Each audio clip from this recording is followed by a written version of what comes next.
A fucking terrorist, a fucking pedophile, sympathizing fucking terrorist.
More about them than the people they're trying to degrade. They're always trying to degrade someone.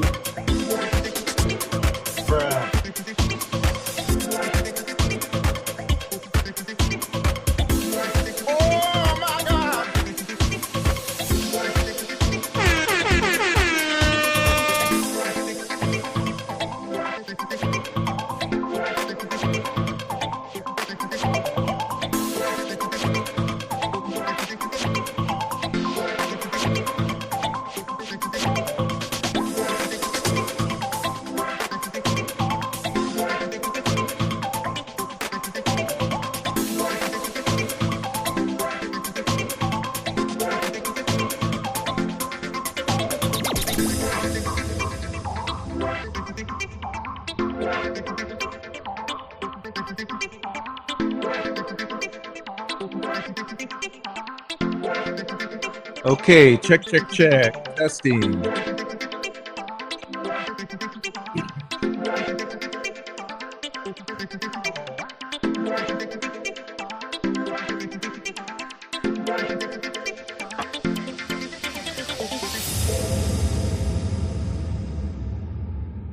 All right, it's great to see everybody. Welcome in. Tonight is Monday, January 5th, right? Monday, January 5th. Happy New Year again. We're in 2026. Who would have imagined it? And so, wow, the year has gotten off to a big start, I guess, for lack of a better term. The year is off and rolling, and it's really something else. And hey, guys, we are about 9 days away from the return of Noe Amos, your favorite Indiana local, right? Noe Amos is just on the cusp of coming out, and we're going to be talking to Noe as soon as he gets out, and it's going to be great to see him and great to hear what he has to say, because we have a lot to talk about. And that leads us into the subject matter of our show tonight, which is DELPHI and the Troll Farm, an inconvenient truth, or how the Indiana State Police colluded with the local CIs, other criminals, locals, people close to Kagan Klein and the Patty family, and how that has led to the years of chaos that you have witnessed here on the social media for the most part, especially here on YouTube, because YouTube is the battleground for the Delphi murders narrative. And if you don't understand that, hey, you need to get your mind right real quick. The reason it all goes down on YouTube is because that's where the conversation happens. So that's why the narrative must be controlled. And that's why you've seen almost every creator who is independent of all this run off uh, almost exclusively at the hands of the domestic terrorist of Central Indiana, also known as the Troll Farm, and the greater circle of individuals that they uh, engage to do their dirty work. And by that, I mean the bikers. And keep in mind that aside from that, you've got an entire contingent whom I've termed the controlled opposition, but that's not the subject matter of our show tonight. I've already done a bunch of work on that, and there will be more on that coming. And the controlled opposition, obviously, that's an entire different ilk. Those are primarily non-locals who are professionals and, oddly enough, also tied to law enforcement with deep, deep, deep connections to law enforcement. And collectively, together, they all make up this massive narrative control campaign that operates on social media. And again, that controlled opposition faction primarily operates on Reddit and Twitter, and barely use YouTube for the most part, as the troll farm and the Indiana locals are the ones who have primarily controlled the narrative on YouTube for all these years. And you've all just, you've only seen the fallout from it all. You've rarely seen the inner workings of it all. But tonight you will see. And so that's going to be very interesting for those of you who are here, especially those who are new, who don't really understand what you're getting into or what you're seeing. This should help round you out, because you know how we do it here in the prof world. We primarily like to say what we like to say very clearly, and then we also like to back that up with evidence in terms of receipts or some sort of evidence to help and substantiate our claims, so that uh, they're not baseless, and there's a direction for you to go looking to if you want to see more. So anyway, it's a lot of words, but that's the direction we're heading tonight, and I think you'll be surprised. Now, before I get too into it, I would like to say hello to everyone who's in the live chat, and if you're on the replay, please do me a solid and leave some comments down below, hit the thumbs up, and share this if you find it interesting. Trust me, I think you will, especially when you understand the connections of the individuals we're talking about. And we'll get into that a little later. We're talking about firsthand connection to Indiana State Police and nothing less than that. So let me go back and kind of say hello to everybody. I just don't want to miss anybody. That's the primary motive here. So we got Critter Mama. I'm going in order of when they came in. So Critter Mama, Snoop Sleuth, Carla Ann, Fur Baby Daddy. What's happening? My computer's freezing up now. Okay. It appears so. Let's see. Try that again. Critter Mama. Wow, why is it freezing up when I do that? I've been hacked. Old Mort, new Mort. Quadaxel Mimi, David Rogers,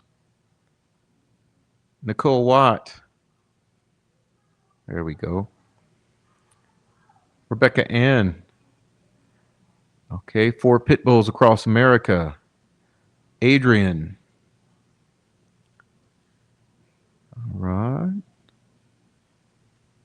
Maria Alma.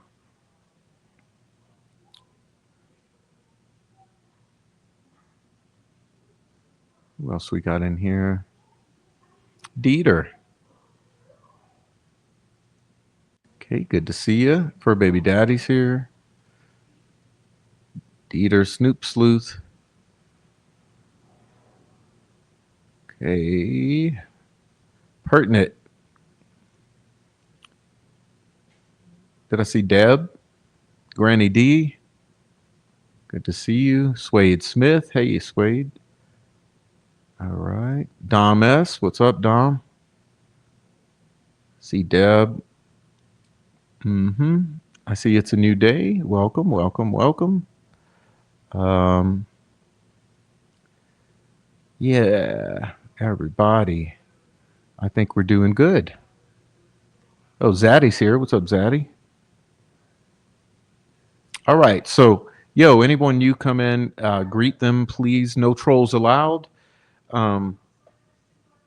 So, we see we're getting some people in here. Appreciate everyone for joining. It's a Monday night.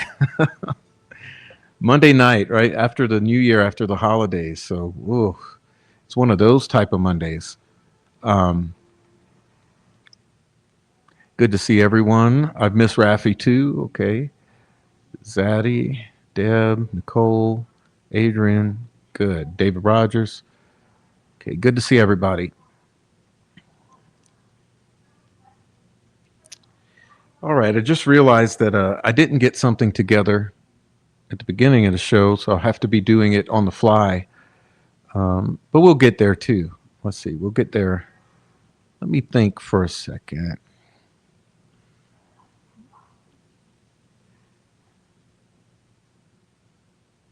I don't want to handle this. Let's see.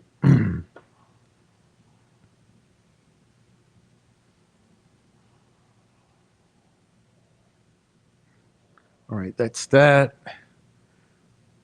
All right. And we got this over here. Let's see. I'll make sure that I have everything here that I want to show. All right, I do. So let me see.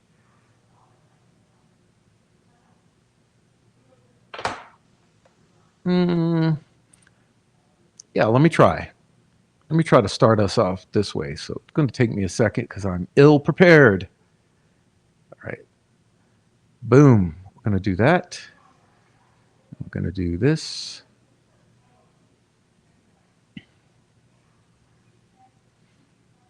Take me a second.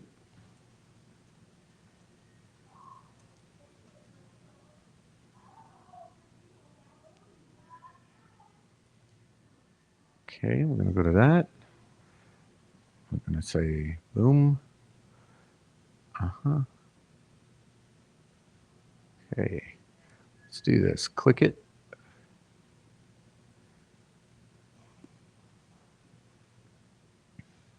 Let's see if I can do this. Go to this. Go here. All right, I'll go here. No, not there. Let's do this. Okay, so there's a number of things. I think we're ready with this. So we'll go with this. Oh, let's see.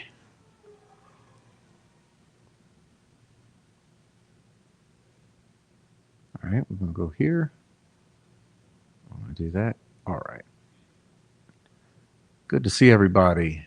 So let's do this, all right? While I'm getting this started, I don't know if one of the mods would like to post my link tree so everyone can go and see how to contact me or go to my other places if you'd like to. Appreciate that. So let's do this first. We're going to do one of these jobs. Okay, we're going to say, give this a try. All right, how does this work? All right, so what we're seeing here, this is my Prof True Crime page, and you'll see that I made a post, and I said, in case you missed it, that very interesting live, sorry to inform you, it's gone. Okay, so there was a very interesting live, and we're going to talk about that live.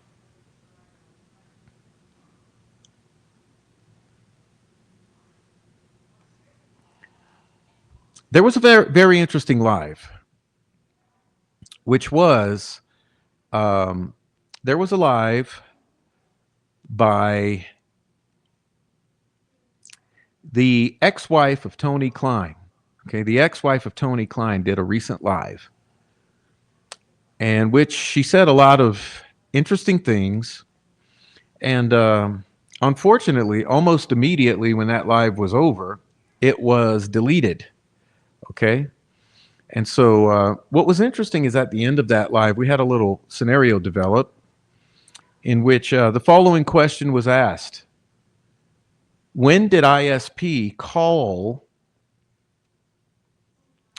to report the interactions with underage girls? Which year was this, or what year was this? So when did ISP, Indiana State Police, call the family of Tony Klein to report interactions with underage girls? What year was this? And this is in the last 30 seconds of the live. And the response was that the ex-wife of Tony Klein had an answer for that question, which was 2012 or 2013. 2012 or 2013. There is the claim that the ISP called to report interactions with underage girls. Okay? And like I said, unfortunately, that video was immediately removed by the uploader. Okay? All right, and now we're going to flip on to this. Not this. Okay, sorry. To this.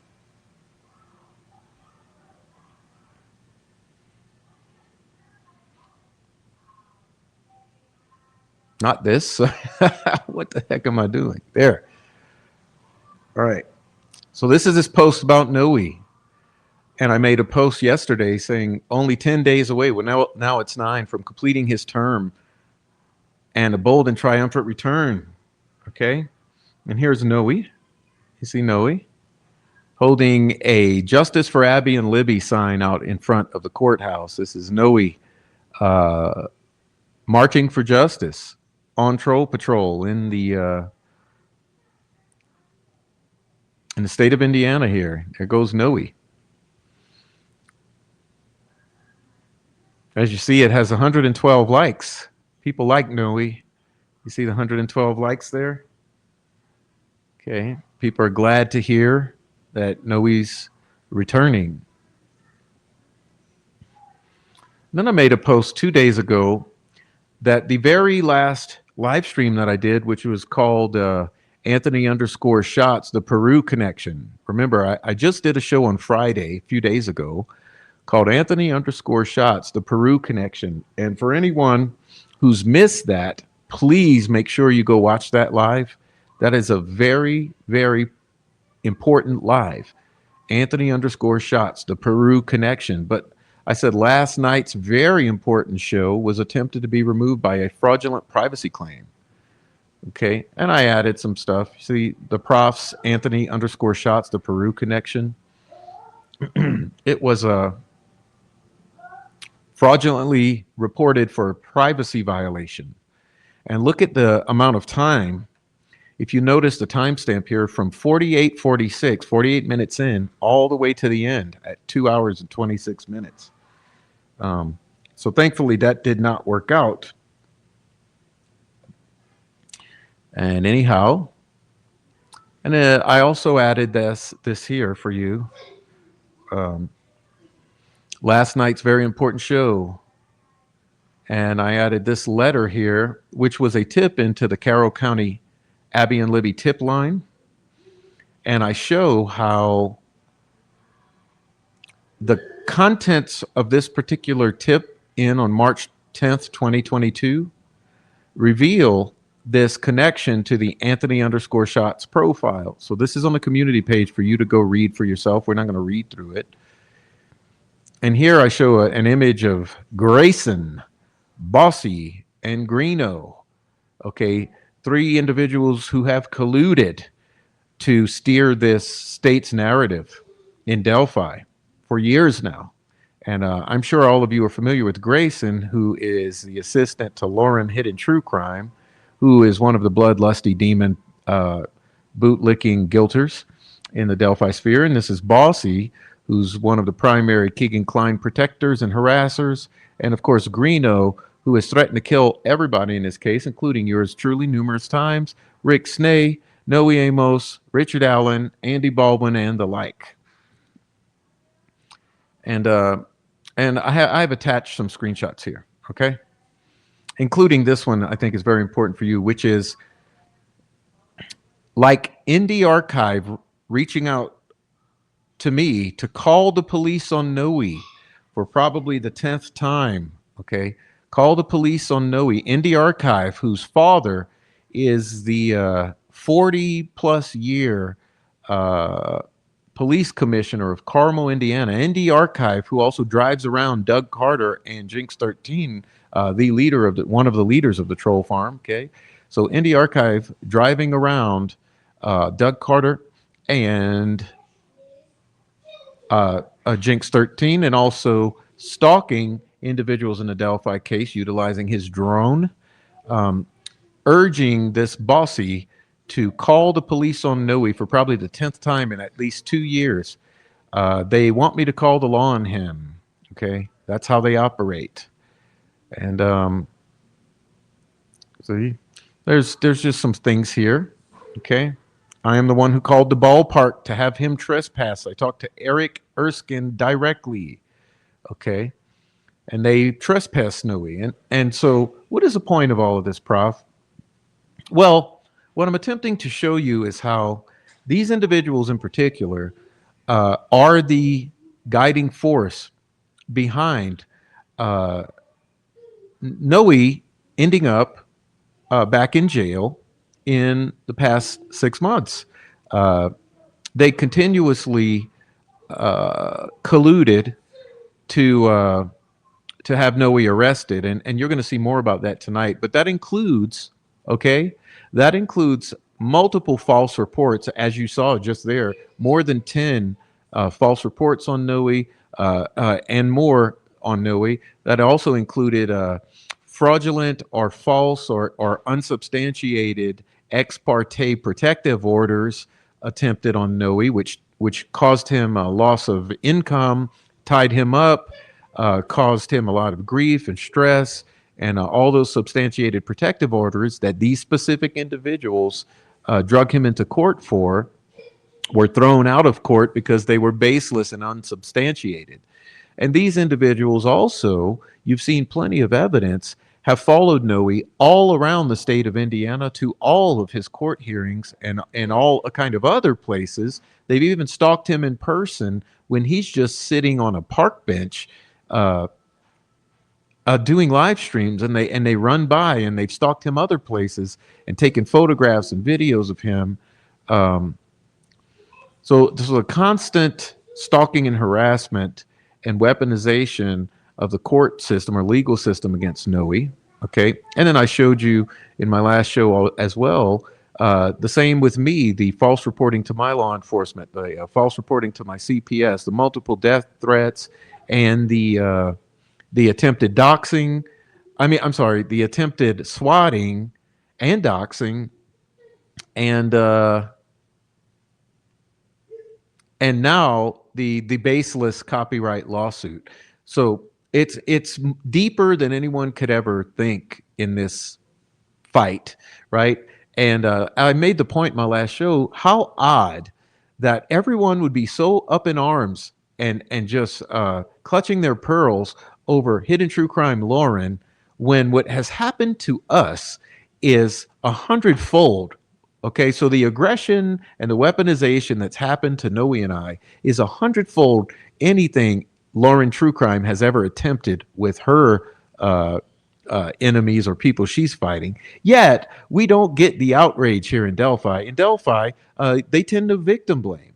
And so tonight, you're going to learn specifically, okay, very, very specifically tonight about the truth in this. And on top of that, in the coming days, you're going to learn the truth about a lot more because I'm going to be posting on the community page things that are going to blow your mind. So stay tuned tonight, though, because trust me, tonight's presentation will blow your mind. And if it doesn't, then you're not here in good faith or authentically. Okay, because listen, when I tell you all of these individuals are intimately tied to law enforcement, specifically to Unified Command and the family of the Delphi victims, that's no hyperbole or exaggeration. That is the way that it is. Okay, so that's how we're going to handle that. Anyhow, we're going to do a two-parter tonight. And so we're going to get into that shortly.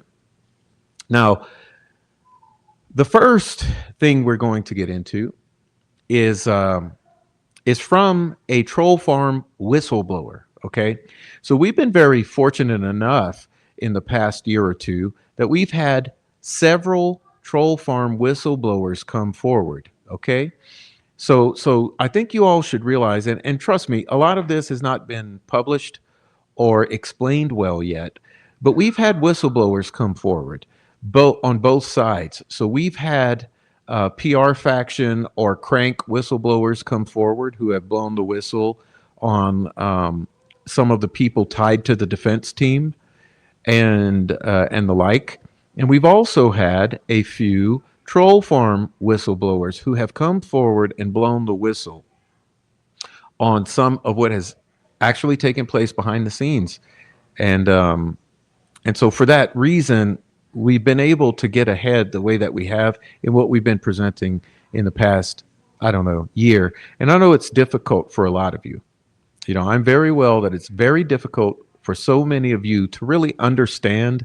And because of that, there's a tend to dismiss it all as drama. But trust me, it's not all drama. It's just been a real tough, I don't know, it's been a tough, what's the word? You know, it's been a tough walk through all of this and to try to walk you all along through it. But I think tonight will help. And I'm positive, absolutely positive that prior, when addressing some of the PR aspect of this case and how state actors came in and took control of the defense and have been operating in a way to steer the narrative, I think that has been shown pretty okay for you, and that it's still there for people to, you know, catch up with. But I think that this aspect of the troll farm has not really been well understood. And so tonight will really help with that, because what we have is receipts from a whistleblower, and there are more receipts. Okay, so I've always said to the people I talk to behind the scenes, I never show what I have just because I have it. I tend to hold on to things until it's necessary. And so a lot of people don't understand what I'm holding all the time. But there are reasons for that. And so hopefully tonight, by showing you some of this, it'll help to get you started with understanding. And then there will be more, because there is more. I've been blessed to just receive a multitude of pieces of evidence from behind all the public communications, whether it be from behind the the troll farm communications, the communications with Indiana State Police, the communications with family members, the communication with the uniparty or the cranks, and all of this. So it's a big club, okay? And you're not in it unless you're lurking, because I'm sure there absolutely every single one of them is watching tonight uh, with bated breath, like wolves salivating to see what it is that I'm going to show you tonight. So um, they're about to find out. So um, let me just say that with this particular whistleblower tonight, um, I've confirmed all of the information you're going to see tonight. So this is all of this information you're going to see tonight. It's just not one person's word, okay? All of this has been substantiated with receipts by multiple individuals. And so be encouraged or I guess have confidence that what you see tonight, although it's going to be primarily centered around a single individual telling a story, this entire story has been confirmed or validated or substantiated by yours truly, uh, cross-referencing with another individual and receipts. So this is a true story you're going to hear tonight, and it's a sad story and concerning, but it is true. And what this story proves is that the Indiana State Police, and specifically certain individuals in unified command, have been aware of this behavior, condoned this behavior, and directly interacted with all of these individuals.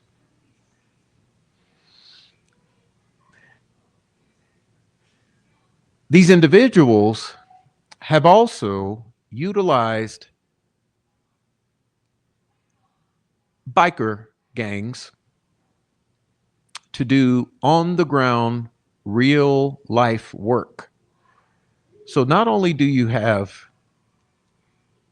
the individuals on the internet who are doing the cyber work, but you have individuals boots on the ground doing the boots on the ground work. And this is a true story. And I think there should be a lot of questions at the end of it for unified command. And hey, honestly, it makes a lot make sense, because not only was I a little taken aback at Doug Carter's refusal to address any of the death threats that have been hurling around in this community, several of which went directly to his desk. But I've also, directly from my police, heard a statement somewhat along the lines of the following. Yes, Mr. Boudreaux, we forwarded everything on to Indiana State Police, and they refused to do anything about it.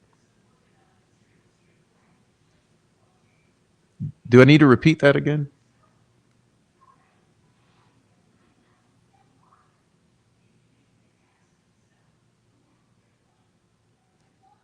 Yes, Mr. Boudreaux, we forwarded all of that to Indiana State Police, and they refused to do anything about it. Well, after tonight, it's going to make sense as to why. By the way, everybody, my name is Robin Boudreaux. I'm a individual residing in the beautiful state of Colorado, the colorful state of Colorado. Um,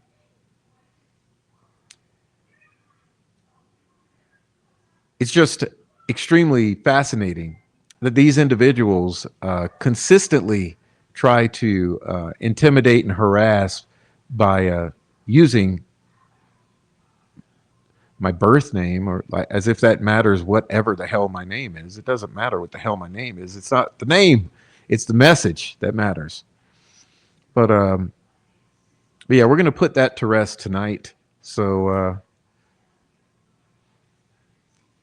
we'll take the wind out of those sails and say, no secret.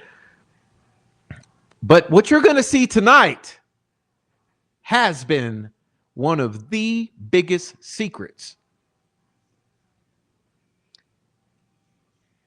by the meth head, crackhead, chomo enabling weirdo criminal element of Indiana who works on behalf of Unified Command in controlling this narrative on the internet.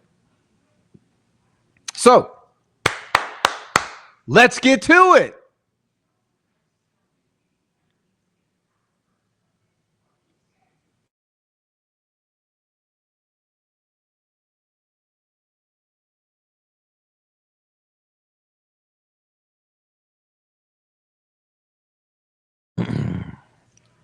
All right, so our whistleblower is necessary evil. A necessary evil is our whistleblower, our troll farm whistleblower. So what we're going to start with tonight is tell a little of the story in the way that he told it, in the way that I received it, so that you can see and hear for yourself the way this story was told. And as I said, it has been verified. And again, we want to thank our whistleblower here, Necessary Evil, for shining a light and telling the truth and giving us a thread to pull on so that we could understand what's really going on. And let's just be honest here. You're going to find out by the end of this that Noe and I have been right the whole time. We have been correct the whole time. So for years now, for years now, Noe and I have been correct in all that we've said. And thanks to Necessary Evil, we now have some of the evidence to prove it. I would also like to thank Bossy and Peggy O for the current fight that they've been having because thanks to their infighting or fighting with each other, we also have multiple other levels of substantiation of all of this. But anyhow, I would like to thank all the whistleblowers who come forward and help us shine a light on this, because it's very, very essential that the truth be told in the Delphi murders community so that the community understands what's been going on. All right. Now,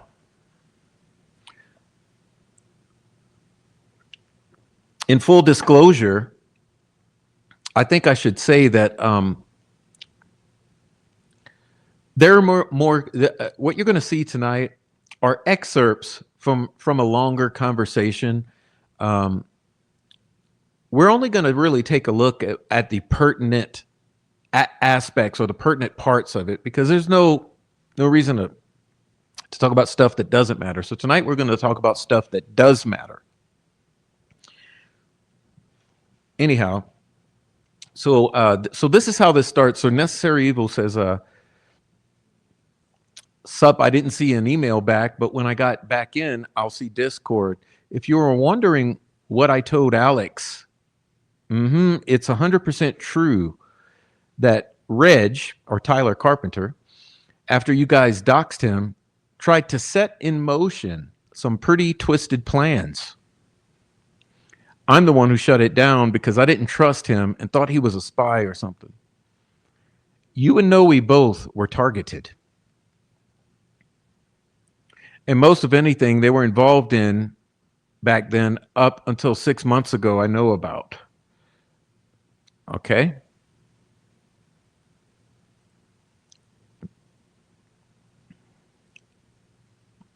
So he said, okay, so what happened is I come on here, and this was right after, and he means Discord. These are Discord messages. He says, I come on here right after y'all release Reg's info, right? Same day, probably.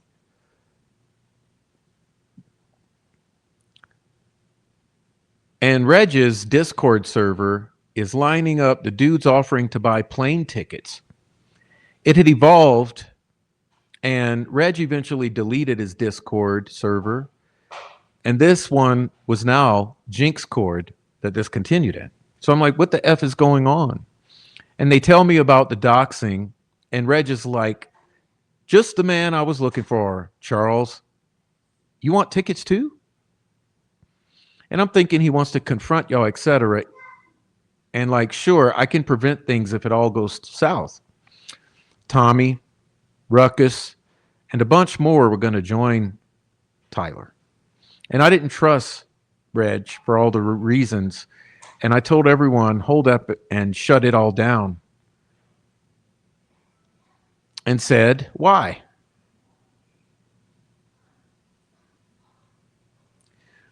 The plan was either get y'all arrested by any means necessary, beat y'all up, or who knows, worse. And I say, damn, over some stupid YouTube BS? Stupid. I don't know how many of them were willing, but have you seen their mob mentality on display? I know who was agreeing to help him. And yeah, on my other account, I need to I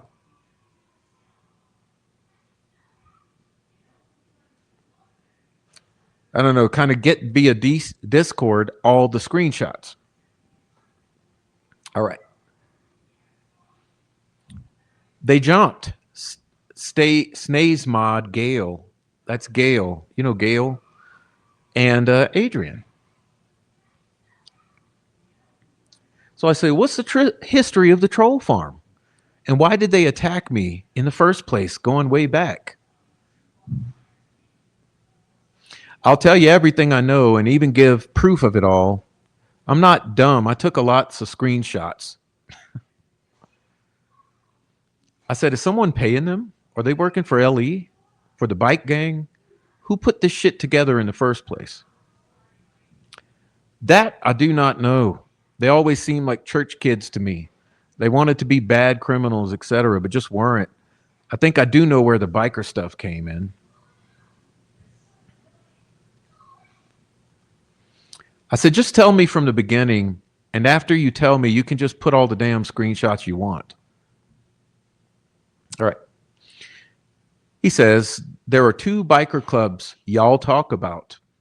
One is apparently might have ties to the Hells Angels. And I said, all I know is it never made sense how they trolled me so much for 2 years and threatened me. This East Coast, they can't do much here. They wanted to force you to quit. And I said, that ain't going to happen. And I said, well, so who is the main group of them? From the beginning, the number fluctuated in Reg Cord, probably 70 or so. I would count less than half or more as trolls. Now it's probably going back and forth under Jinx, 90 to 200-ish. Of them, 40 trolls. You got lame video making ones like Ruckus, but I left. Captain Howdy was one. I was a member when they brought him in. Jinx, Turbo, Mark Cohen, Tommy, Reg. There's a bunch I have to think about. I have to think about it, but I know who all are members that either kept tabs on y'all and others. You know, your chat lurkers. And regarding Captain Howdy, I said, you think that's why he's dead now? No, I know why he is. He was my friend. He was hiding his true self all along and lies to all of us. He had been stalking his ex-wife for a felony aggravated assault in 2016 or 6 or something. I don't know what that means, but it had been reported many times about the stalking. He and that woman were into witchcraft. Probably had something to do with it. He has a protection order against him. Who knows? There were witches in the group, but not bad ones, I reckon. Who else? Pretty sure Bossy was, etc. Yep. Who else do you think? You can always tell by their attitude. Steph is in, I think, and let me think. Which Steph? The one that knows Noe, Bojangles. Rush. Her name is Stephanie Rush. But I think the whole troll farm was lying about all that to get people to join their team. You know, that KK stepmom, bro? Yes, Detective Vito. I call her something else as they do. If the police are protecting them, then why do they need the troll farm? That's BS. I don't either. This must stay out for now. The troll farm didn't do nothing but harass people, bro. It's unacceptable. That's the thing. Their groups are, I have a lot of creators that I met. That's why they can do what they do. They have so many creators and make more. Of 150 or so, 67 or 70 were creators. Think about that. 60 or 70 were YouTube creators. I don't get what you say. Half the troll farm are creators of content with each over 1,000 subs easily. That's not true, bro. One time out of a list of 90 or so, like 40. Give me a bit to make a list. You say criminality is troll farm? She was. They told me I couldn't talk to her. No one watches some other channels anymore. They're dying. Well, I told them to F off. They got no new shit. The more buttons you push, see how many show back up? They won't show back up because I'm done with them. I got nothing to say to any of them. They're lame. I think you'll be shocked. The majority of original creators in Delphi are or were troll farm. Again, the majority of creators, the original creators in Delphi, are or were troll farm, including Dan and them. CJ definitely not, but Dan and Paradox, yes. Greeno, Marv, Randy, all yes. Ruckus, Cold Truth, even Criminality. How do you think I know them all so well? Meow, Chris Long, Deb, Coach Kev, Frank Meister, Faye. These are just off my head ones. Delphi Dummies, Ashley Schaefer, The Unhinged, Adam, you know who I mean? Aspen. And there's even more.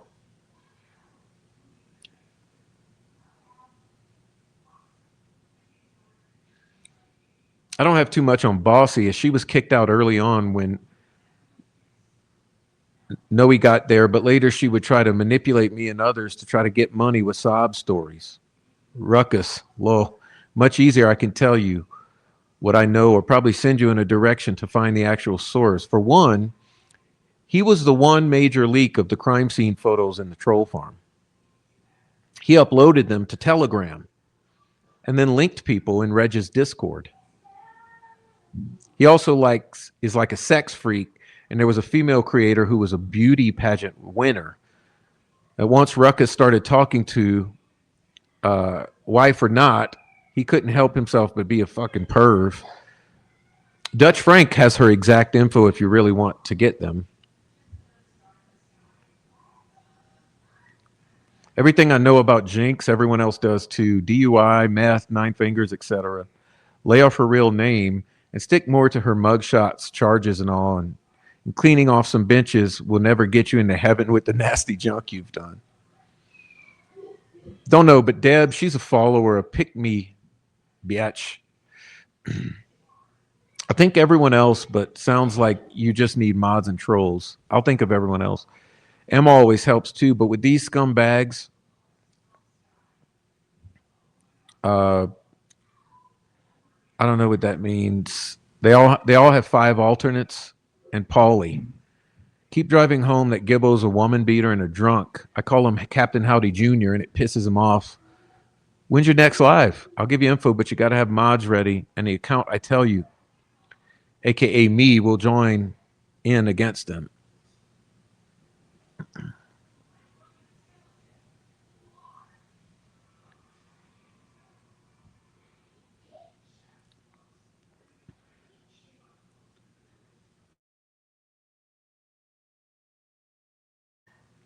Now, see, y'all starting to get it because you're seeing it from all sides. I never chose to join these mofos, but they told me that 2 women might be murdered by the Kleins, who were the main POI. My typing shouldn't be so bad anymore. I bought a new phone. Boom, good. See, while it was still being run by Reg or Tyler Carpenter and Jinx, out of Reg Cord, I joined and I learned about the 2 protected women. What I didn't know was Mark was the third, Mark Cohen. I only learned of him when y'all was talking all that GoFundMe junk.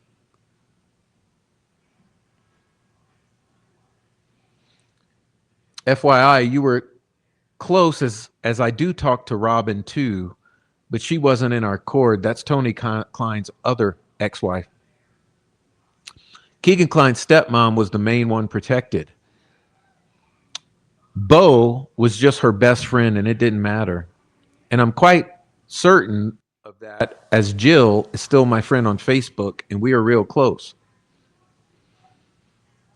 Which FB?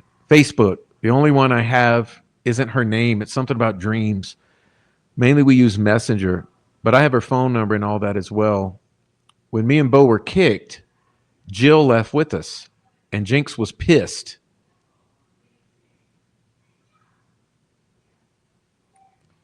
To be honest, I still wonder why all the protection BS. But yeah, Detective Vito or whatever, all that was true. I even spoke to him because Turbo told him why it seemed like bikers were keeping an eye on Tony Klein.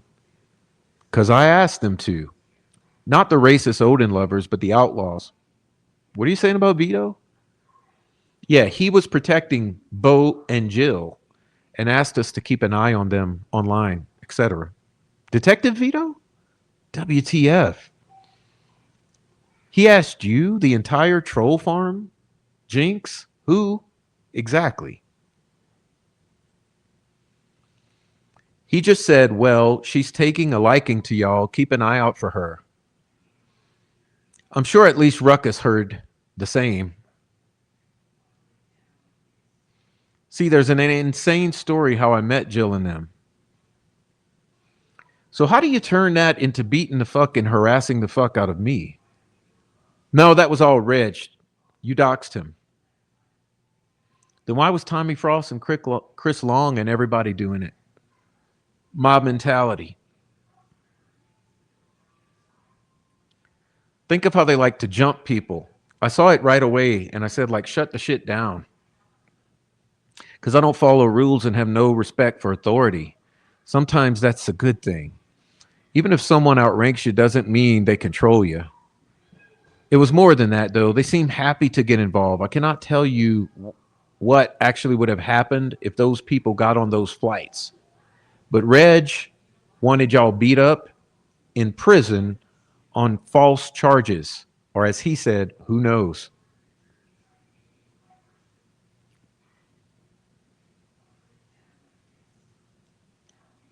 Who was? Who was what? Coming or planning to? At the time I shut it down, the moment I realized what the F was going on, at least 5 to 7, who was planning on coming and how the hell were they going to set me up on false charges? See, the plan was to have something highly illegal with your DNA planted and you to be found by an anonymous tip. Basically a large amount of drugs. The plan was a joke for Noe, but Reg wanted to use it on you too. But since you didn't have the drug history, he does, he wasn't sure. Think if like Noe was pulled over with a few ounces of ice on him, with his DNA on a scale.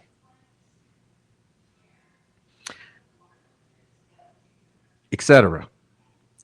He'd probably have gotten close to 20 years.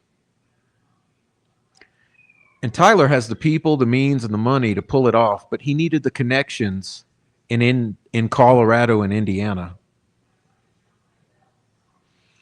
The one who has that is me. So I shut it all down and went nuts on him because he's a POS and I didn't trust him. Plus, his reasons were dumb. Over being doxxed? Shake my head.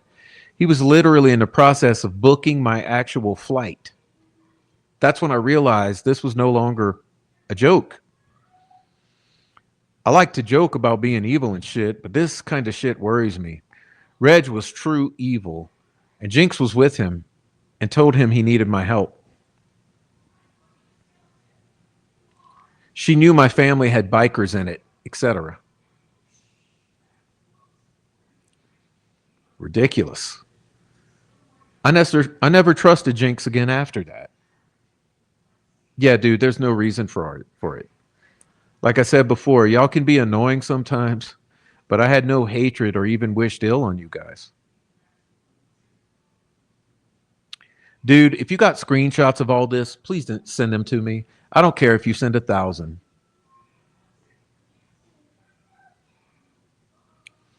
Sometimes I think the MS got to her brain.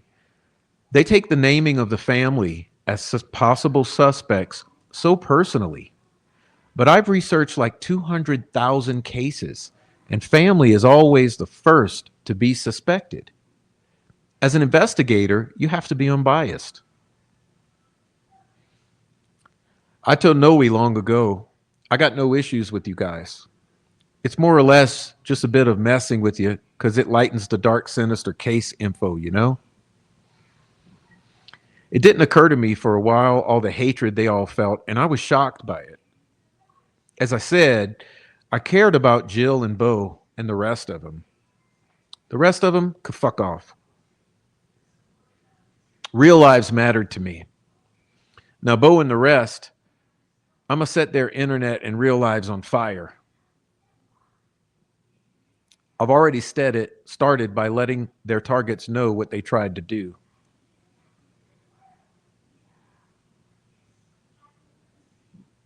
But I also have their dark, deep secrets and more. Never F over the guy that holds your secrets.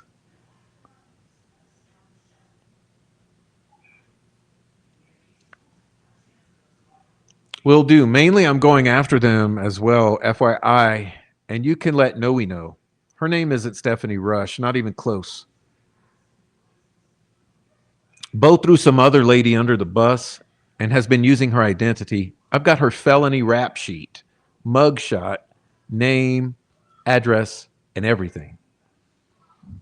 But it is Stephanie.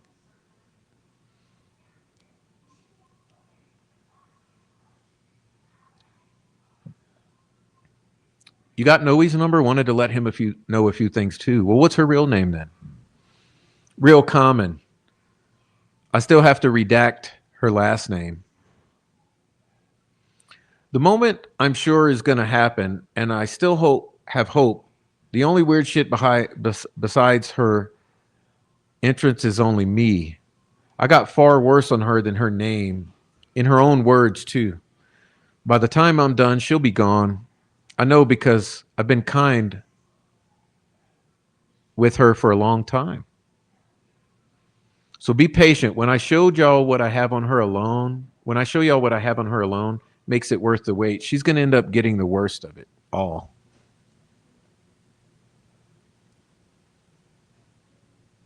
In fact, I have a screenshot that right when I started dropping her sexual deviancy, and also I have her felony conviction records, the screenshots of her announcing her name to the world. Sorry, I accidentally put a double in here. Apologize. Let's skip past this one.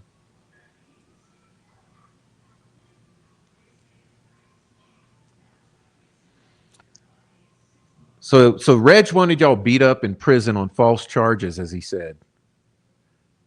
Well, who was it? Who was it coming or planning to come? At the time I shut it down, the moment I realized WTF was going on is at 5 to 7. Okay. Also, Ashley Schaefer is the computer genius of their group, or was. He runs cybersecurity at one of the largest companies in the world and has military level clearance.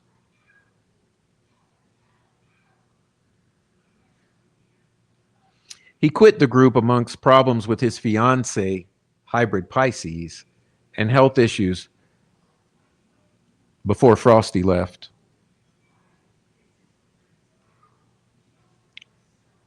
Porsche Daddy, aka Alex DeLong on YouTube, was always in the troll farm.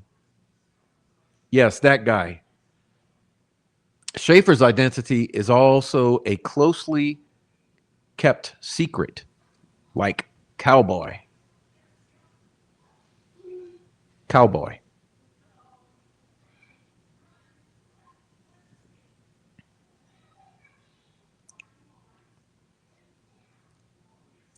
I told Snay who each of those accounts belonged to. Wesley, the Canadian, is Delphi Dummies. Ashley Schaefer is the computer guy whose name I have somewhere, and even Cowboy was never Frost or Mark, it was Kevin. I could never stand Mark's ass. Me and Cowboy were good friends. You covering for Chris Long, why are you leaving him out? I don't cover for anyone. The only name I knew Chris on was Indie Archive. Delphi Dummies. No, that's Wesley.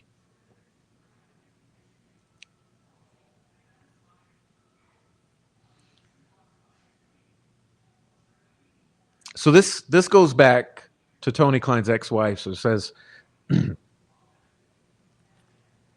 she had a direct connection with the detectives and Tony Klein, who at the time I joined was the main suspect.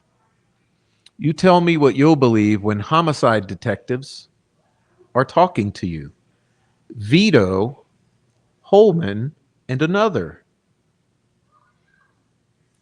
These mofos, Vito, Holman, and another, ran a background check on me and knew all kind of shit. And I can verify all of it. And how? That bitch is sitting on my Facebook friends list right next to Becky, Patty, and Snays Mods. And they never even knew who she was. And I still have all the emails from murder shits wanting to interview her too. So hold on. Hold on. Vito, Holman, and another? Who's the other? This sounds like unified command, right?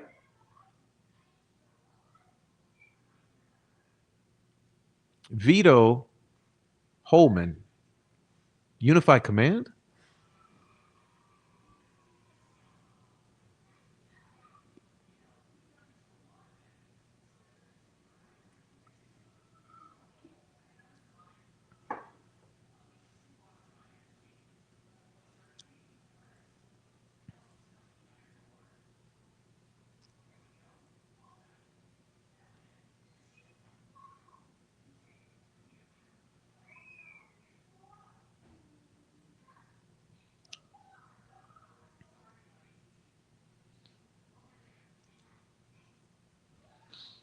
Now, here's an interesting screenshot. We'll come back to necessary evils. This here says, Alice Darling, Fly Minerva Snap, Reg Dunlop. Okay, so let's take inventory of who these individuals are.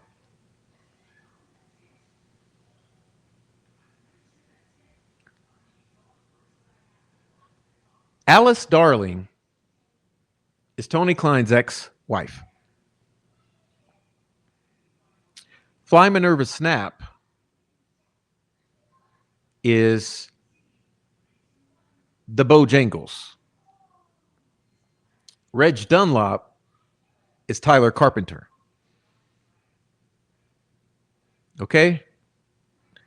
So the conversation here, we're dealing with Tony Klein's ex-wife, her best friend, and Tyler Carpenter, Reg Dunlop. And here's what I wanted you to hear. Anybody looking to motorcycle groups like the Milwaukee Irons of Kokomo or Outlaws, Tony Klein has associations with one or both. Okay. Wish someone would type that in the chat. Anybody look into the Milwaukee Irons in Kokomo? Now, do you guys remember the recording of Mike Patty outside of the courthouse after a bike ride or before, where he specifically thanks the Milwaukee Irons of Kokomo? Remember, the Milwaukee Irons are not from Milwaukee, Wisconsin, right? The Milwaukee Irons are from Kokomo,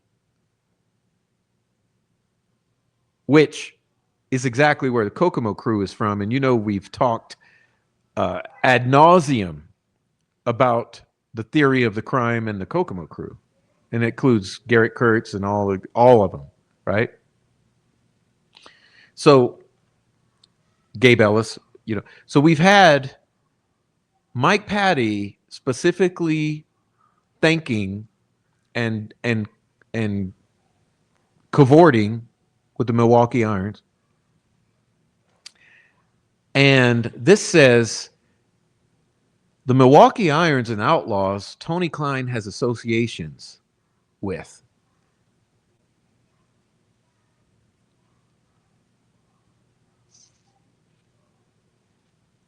And they say that's a secret club.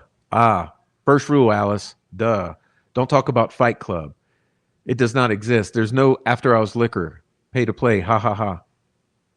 But then again, I've never been on a motorcycle. I'm too cool for secret clubs unless it's Masons.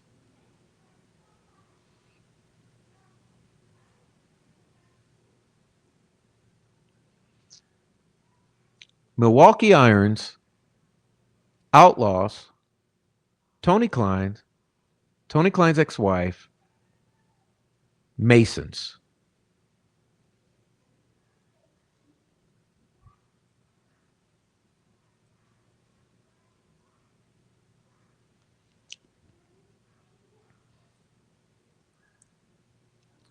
So this is a point of orientation because we still got a little further to go and some more validation, and we'll circle back as well. So let's see.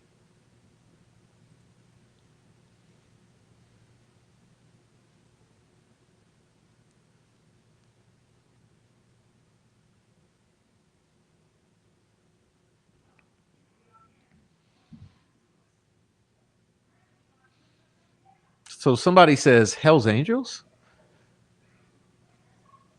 And Charles says, see, there's a massive group that links from here to there, which is Florida to Indiana.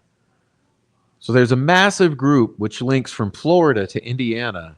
Ironic, ain't it? Called the Outlaws and OFC, the Renegades. Okay. So are we talking about the Hells Angels? No, we're talking about the Outlaws and the Renegades, who is a outlaw group. The Outlaws. My relatives from here live in Lafayette and other places up there in Indiana.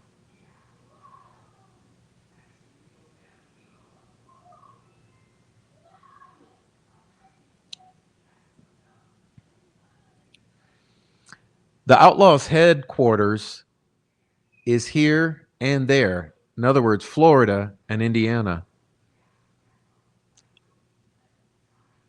On this coast, even the angels won't fuck with us. So the Outlaws, headquartered in Florida and Indiana, that links the two, even the angels won't mess with.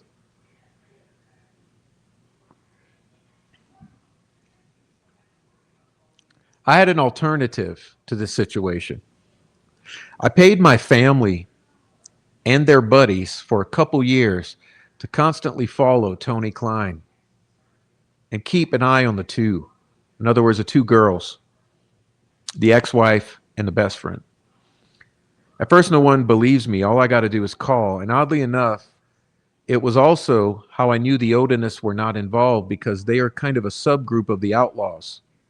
It's crazy, I know, but I helped them get their bikes. So they already owed me money. They weren't paying back. Turbo and them didn't like me or the idea, but Ruckus was cool.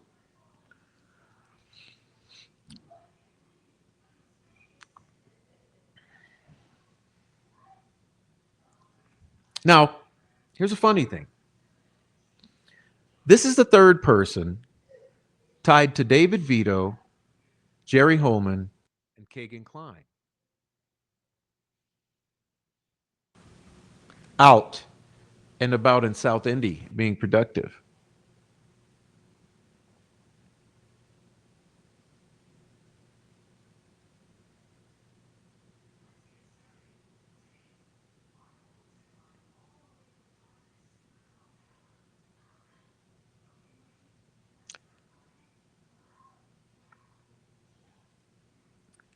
So what's the orientation of this story here?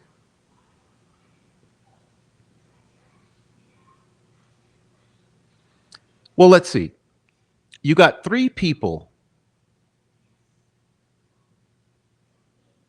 who are directly tied to Keegan Klein,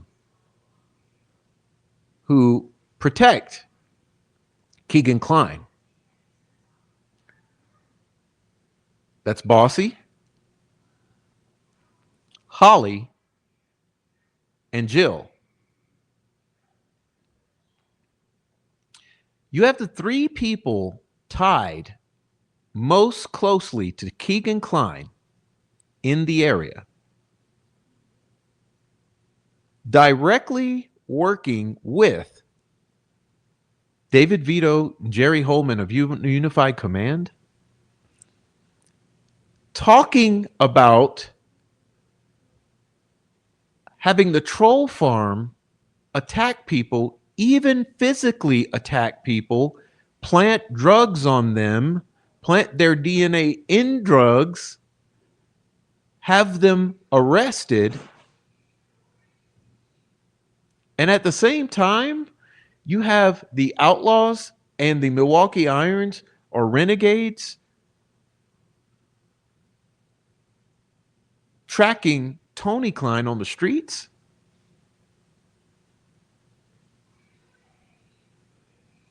And let's see. For 3 fucking years now, Noe and I have been telling you that this is exactly what has been going on. We've been telling you that we are receiving threats from people directly tied to law enforcement, to Keegan Klein and the bikers. We had the bikers actually follow and stalk Noe in 4 Pits over in Delphi.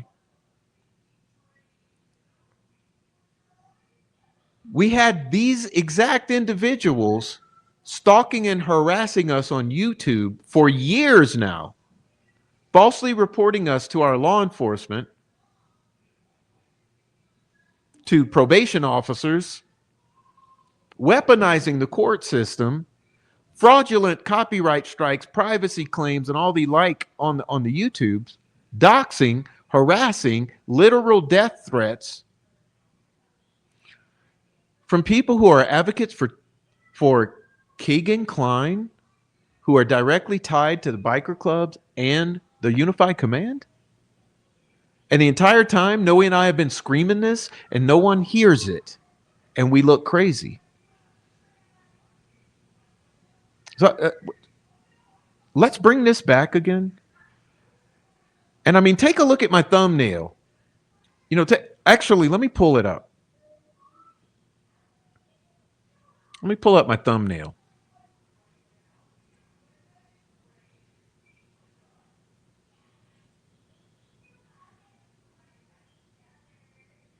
Oh, why'd you do this, Prof? Well, let's see. You have a bunch of bikers in Delphi. You got Doug Carter. You got Kim Riley supporting this shit, and Unified Command. This is why I call it Delphi and the Troll Farm, an inconvenient truth. So not only are the bikers running the streets, right? Not only bikers. Now let's be clear. What do bikers do? What do bikers do in general? They run, or they provide security and run the drugs all around the country, right? That you obviously you're not stupid. You know what bikers do. Because back in the 70s and 80s, of course, it was weed and coke, you know. And then here on into the 90s, 2000s, when these girls got dead, it was heroin and meth.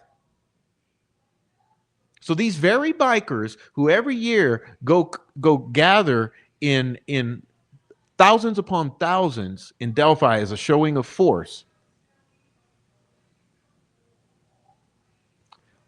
are somehow directly working through unified command to enforce on the streets of Indiana, and there's people tied to this enforcing online here in the YouTube sphere.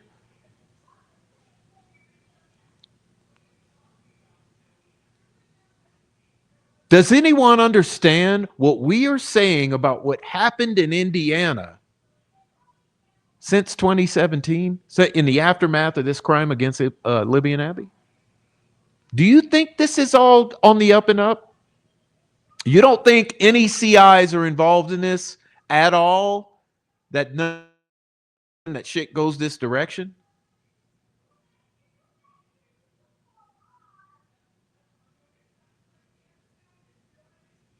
And at the same time, you got people planning to get Noe locked up for 20 more years and try to get me locked up for some years, having my son, who I'm the sole caretaker for, placed into the CPS system over opinions on Delphi? And you think we're playing the fuck around out here? You think this is playtime? And what we've been showing you for 3 years now, you thought that was us just being dramatic? Let's review this again. See, the plan was to have something highly illegal with your DNA on it, Prof, with your DNA planted in, and you be found by an anonymous tip. Basically, a large amount of drugs. The plan was a joke for Noe, but Reg wanted to use it on you too. But since you didn't have a drug history, he wasn't sure. Think if Noe was pulled over with a few ounces of ice on him with his DNA and a scale, etc., he'd have gotten probably close to 20 years. And Tyler has people, the means and the money to pull it off, but he needed the connections in Colorado and Indiana, and the only one who has that is me through the Outlaws. So I shut it all down and went nuts on him because he's a piece of shit, and I didn't trust him. Plus, his reasons were dumb over being doxxed. He was literally in the process of booking a flight. That's when I realized this no longer was a joke. I like to joke about being evil and shit, but this kind of shit worries me. Reg was true evil, and Jinx was with him and told him he needed my help. She knew my family had bikers in it.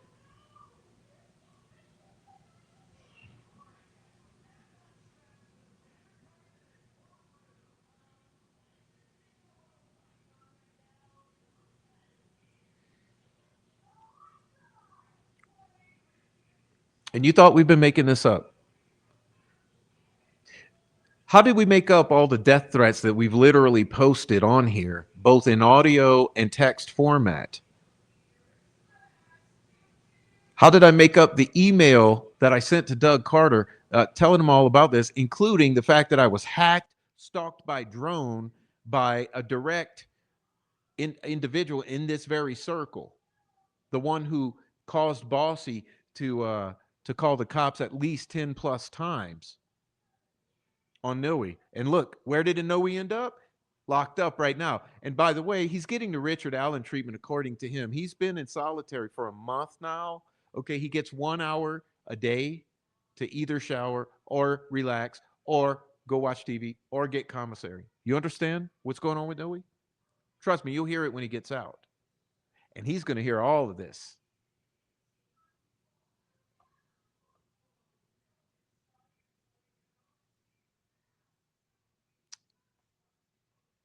And to close with Necessary Evil's conversation here, regarding Jill, that's what she told me. She had a direct connection with the detectives in the Delphi case and Tony Klein, who at the time I joined was the main suspect. You tell me what you'll believe when homicide detectives from the Unified Command are talking to you. Detective Vito, Detective Holman, and another. Who's the other? Who's the other? I'd like to know who the other is. Necessary Evil. Vito, Holman, and who? And who ran a background check on you? And why would you need a background check run on you from Unified Command to troll on the Delphi case? Can someone help explain that to me? Why would Vito, Holman, and another ISP go to the extent of running a background check on you?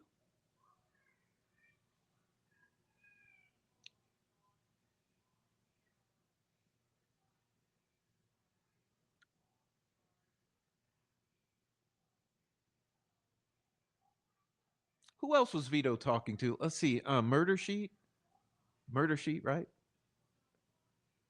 Oh, and we got Mike Thomas, right?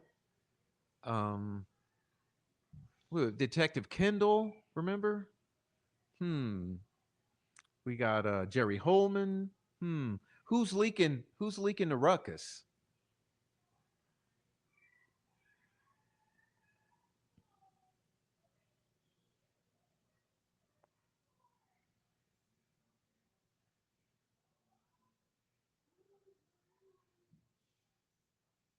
Just give me a moment.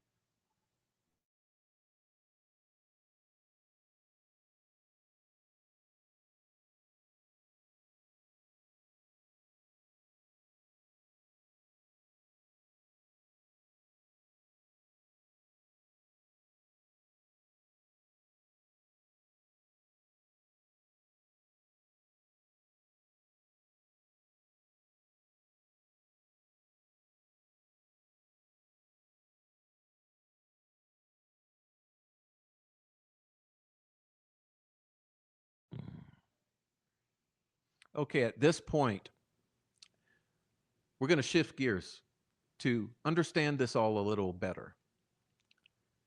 And what we're going to do is go into Jerry Holman's deposition from August 10th of 2023. Okay? Jerry Holman's deposition from August 10th of 2023. We're going to dive in here on page 125.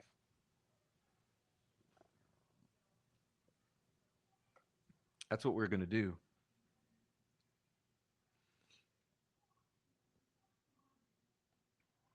All right. So page 125. I'm going to dive on into this Jerry Holman deposition from 2023.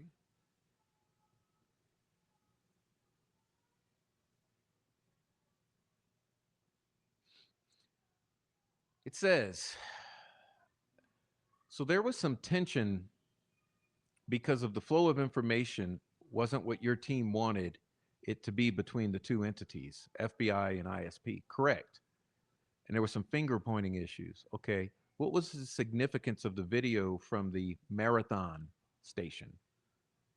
I'm sorry. Was it Marimart or Minimart, Prosecutor McClellan? I think it's out by Monocles, isn't it? Yeah, I think so. Oh, I know what you're talking about. That little gas station out there on the right as you go up the hill, which is opposite of down the hill.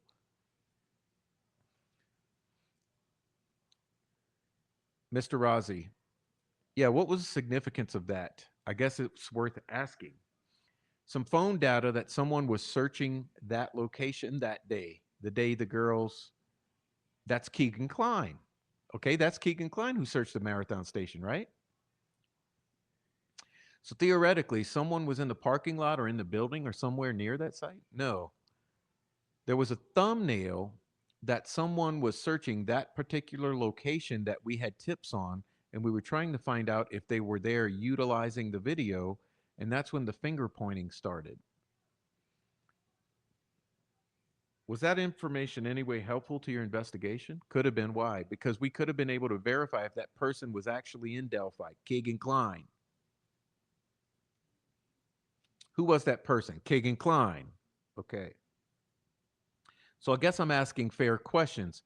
So this isn't just this random circumstance that you came up, that came up. So you were on Keegan Klein's trail. You were wanting to follow up with that, and the FBI wouldn't or couldn't or didn't offer up the information that you were wanting, and it caused tensions between the two agencies. Is that a fair summary? We have written documentation that they went and collected that hard drive. And they said that your brother, Josh Rozzi, was supposed to collect that. I knew that was going to happen at some point, says Rozzi. Sorry. No, it's okay. That's just the story of my life. So they said that Josh Rozzi was supposed to collect that, but Josh Rozzi's role was not going out and collecting video. His role was early on. People would bring him phones at the command center. Wait. So Rozzi's brother, Josh, would receive the phones in the Delphi case? At the command center?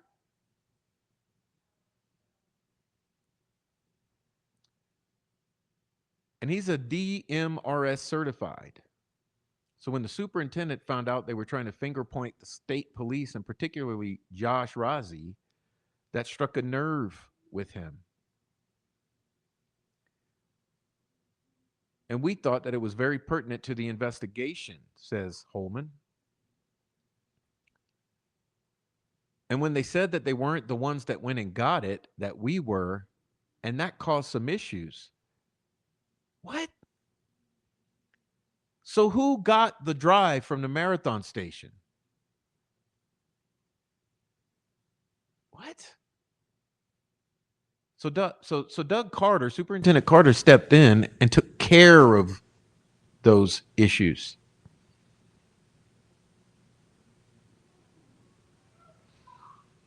To the best of your knowledge, did he basically tell them you didn't need their assistance anymore? I think you'd have to ask him. But I think his statement was there's no federal nexus in this. Please turn over all your information to the FBI. This is what's being said to the FBI. There's no federal nexus. Please turn over all your information to the state police and we'll take it from here. The good old boys got this.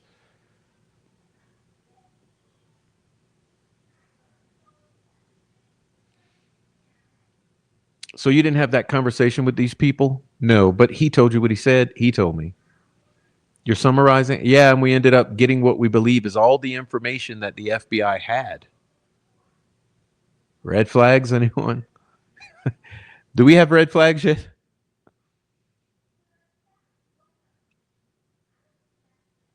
Okay, forgive me for being, I know this is a little convoluted. So you never did obtain the information that really started this whole conflagration? In other words, the marathon footage or the drive? No? Okay. We attempted to go back, but obviously years later, obviously. Okay, I see. So basically, he can speak for himself, but he kind of fired the FBI in a way. I mean, they were not working on your case anymore. Well, they shouldn't be, says Holman. The FBI shouldn't be. If they aren't, if they are, they aren't giving us information. You're not communicating with any of these FBI officers about the case. I communicate with them occasionally. They'll help send us tips they receive. So I'm assuming if they're sending us those tips, that they're not involved in this case. When did all this happen? Just give me a time frame. Right around COVID, so 2021. An important year, right? 2021. They haven't been part of Unified Command since then, I guess is maybe a better way of putting it. No, they hadn't been part of Unified Command since Rich Davies retired and Mike Peasley left. I don't know when that was. Would have been around 19 or 20, somewhere in there. Aha! What happened in 19? What happened in 20? What happened in 21? What was happening in the years leading up to Rick Allen? What was happening with the Kleins?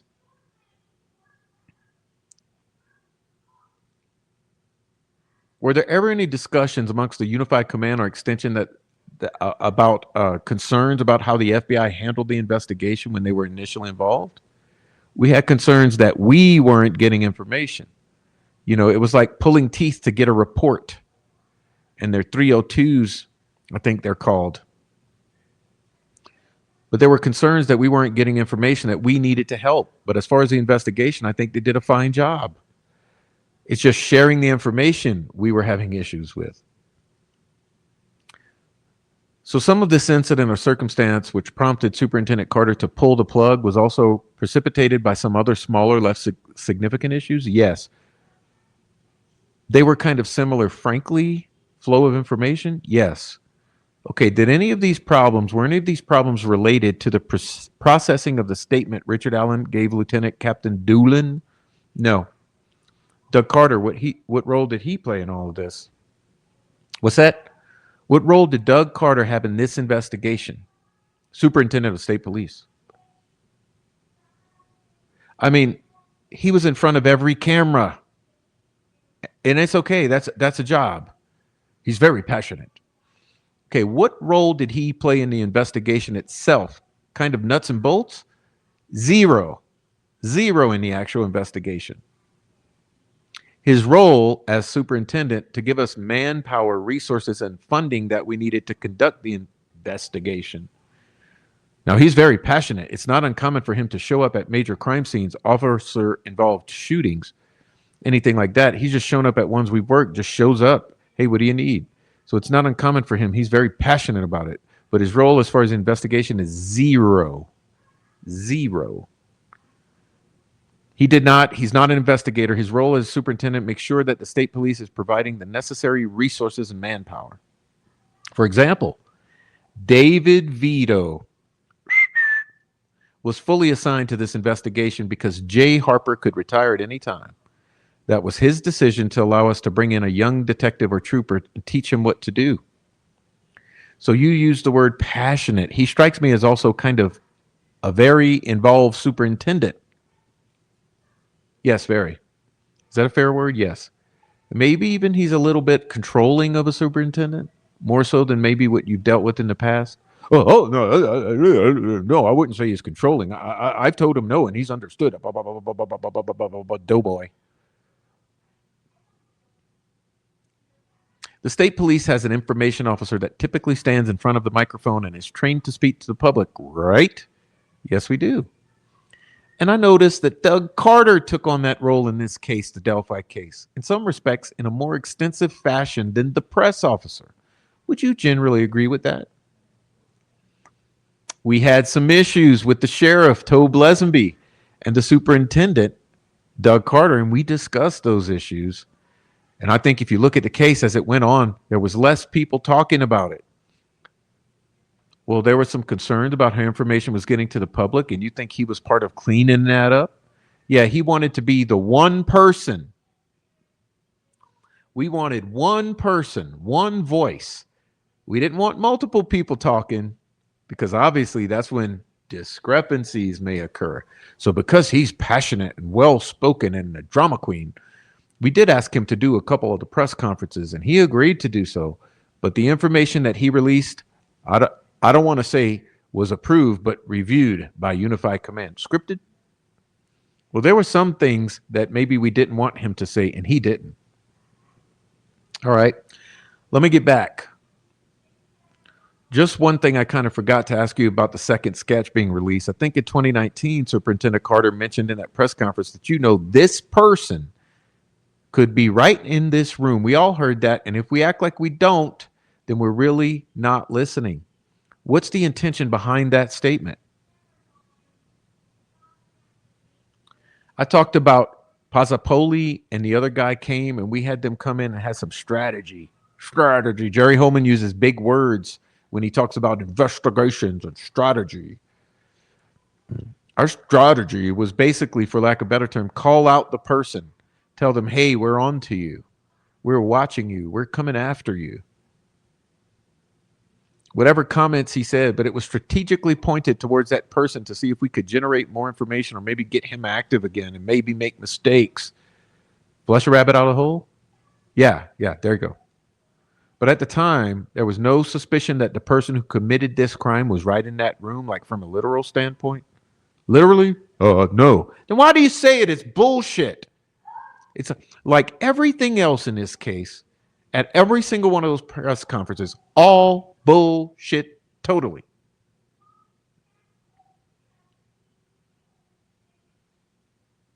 So the information that was provided was not done because of accuracy. It wasn't a genuine statement. It was meant for other purposes. Oh, it was genuine. It was strategically planned.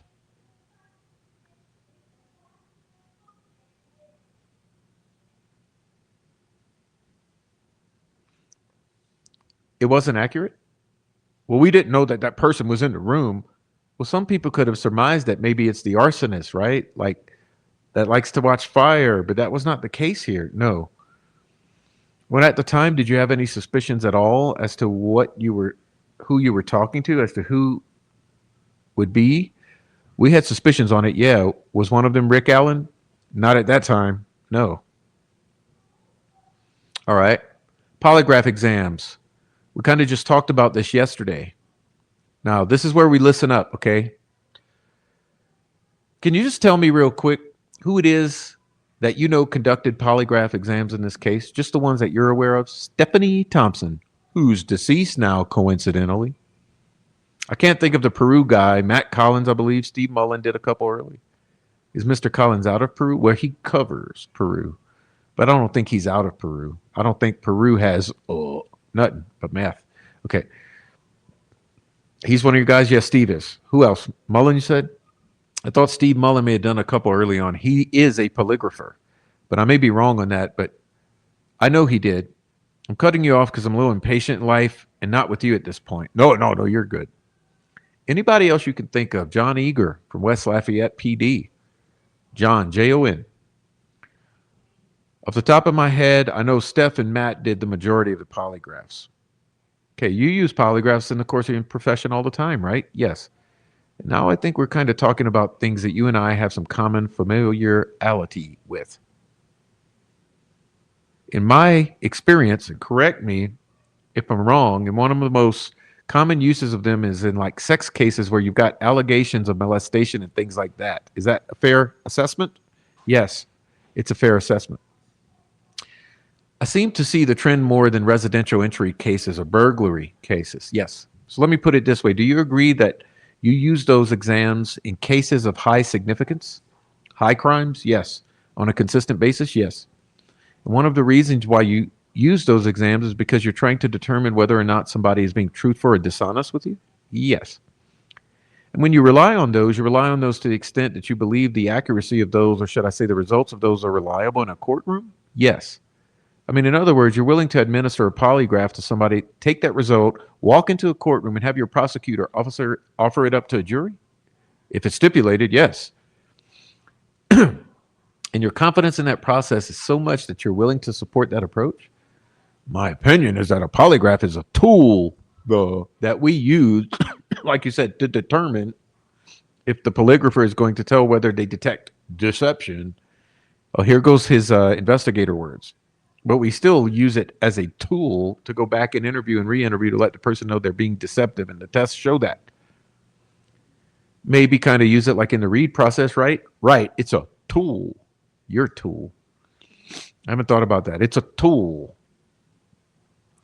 Okay, I guess what I'm saying is that tool, you believe in the course of your employment, that tool generates reliable enough results to walk into a courtroom and offer it up in somebody's trial? Yes.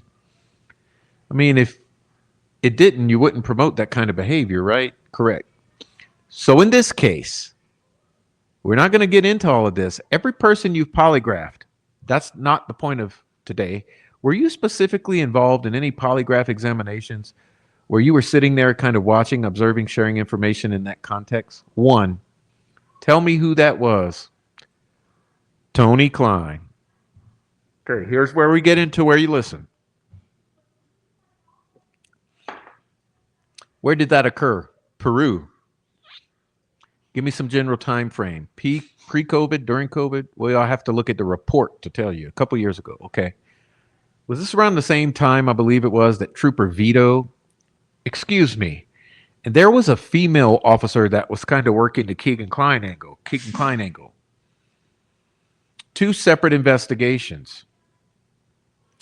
The female officer, okay, so pay attention. The female ISP officer worked Keegan Klein in 2017. And then David Vito picked it up in 2019. So female officer works Keegan from 2017 to 2019. Who is that female officer? Who is that female officer?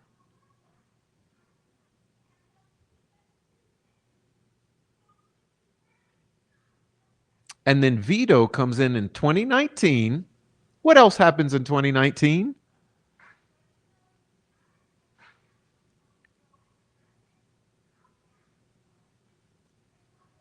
Vito picked it up in 2019, so it would have been after. Keegan Klein was polygraphed earlier in 2017.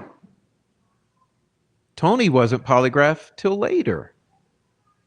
The only humor I've gotten out of this case in the truest sense is Keegan's first name. Do you know how he got that first name? It's irrelevant. But do you know? Do you want me to answer it? I'm just asking. It's a waste of time and money and the taxpayers. But yeah, I know. Okay, he's just trying to lighten it up.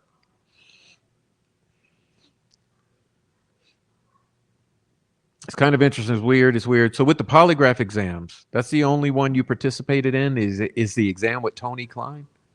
That's the one I observed partial, yeah. What was the result of that polygraph exam of Tony Klein? He passed. So the only polygraph exam Holman is a part of is Tony Klein, and he passed. What about Reese Davis?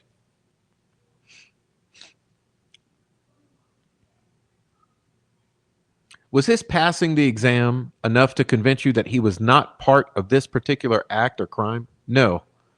We'll get back to that later at some point. Are you aware of any other polygraph exams in which I'm going to say you were involved with, even if maybe you weren't physically there, that you participated in during the investigation, you watched them, you had meetings about them? I mean, in a supervisor capacity, I was told about a lot, and I updated about a lot of polygraphs. So I'm aware there were multiple. Okay. It's probably not that great of a question. Let me try and rephrase it. Did you watch any other exams, like actually sit down with popcorn, so to speak, and watch the videos? Videos of the exams themselves. I watched some videos of exams, yeah. I watched some of the videos, but I wasn't there for the exams. Yeah, I understand that. Do you remember which ones that you watched in particular? Keegan Klein's first polygraph in 2017. I think that's the only one I've watched. Others they would just tell me about. Just getting reports? Mm-hmm. Wait up. Jerry Holman, whose role is to lead this, so Jerry Holman is leading this. You've got dozens of polygraph exams. The only two fucking exams that he takes in are Keegan and Tony Klein's.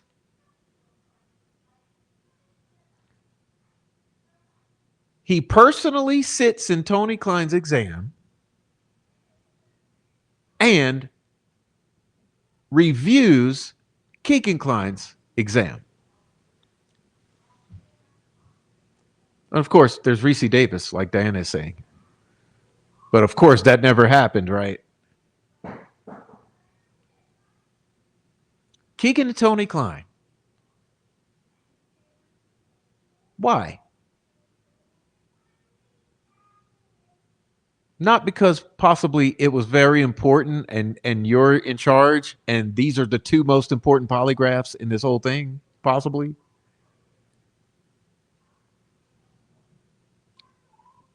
Were there any times during this investigation where you had recommended seeking an arrest warrant for someone other than Richard Allen? No. What about any other law enforcement officials on your unified command? No, I don't think we got to that point. Okay. So they take a break and then they come back. All right.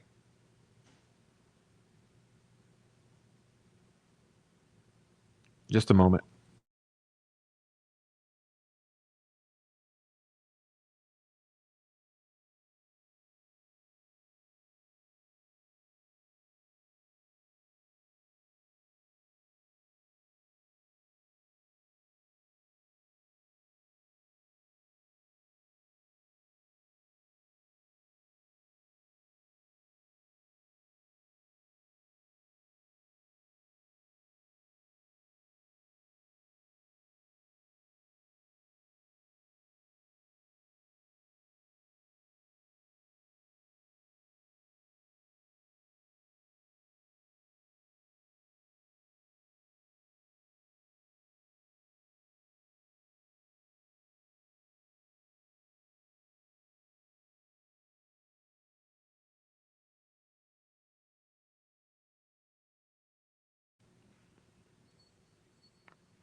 All right. Sorry, y'all. That was a chocolate break.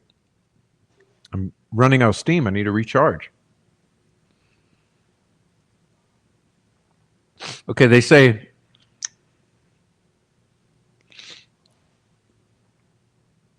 the 43-second video. We're talking about the same video from the High Bridge. Yes. Is that the only video you're aware of that exists? Yes. And is that the totality of the video, 43 seconds? Yes. Okay. So we'll skip some of this because all of you know the lore, right? The Delphi lore, in other words, the Delphi bullshit. You all know the lore. So, of course, Holman goes and repeats the Delphi lore, which we know is BS now. But we're going to skip that section because that's not really what we're here for tonight, but let's keep going. But he's basically saying the state's lying about the BG video. We're going to flip past this to get back to this. Here we go. Was Ron Logan a suspect in this case? Yes. Is it fair to say that there was a collective approach to investigating him as a suspect? In other words, all agencies were participating in that? Yes. He was garnering that much interest, basically, that you were kind of throwing all your resources at that? Yes. Was there a point in time when Ron Logan was definitely excluded as a suspect in this case? I believe so, yes. Oh, really? Despite the confessions that you are very well aware of, which include aspects of the crime that only the killer would know? Okay. That was just a little fact check. When did this occur? I don't know exact time, but he obviously becomes a prime suspect when we find 2 homicide victims on his property. So therefore, we start looking into Ron Logan. They took the guy's water, whatever, but I remember being briefed on where Ron Logan went that day, the morning around 11:53ish to drop off trash. Yeah, what he was doing was disposing of evidence of the party at his property the night before into the early morning hours in which he had to kick these kids off to the cemetery. He went dispose of all that evidence of that gathering.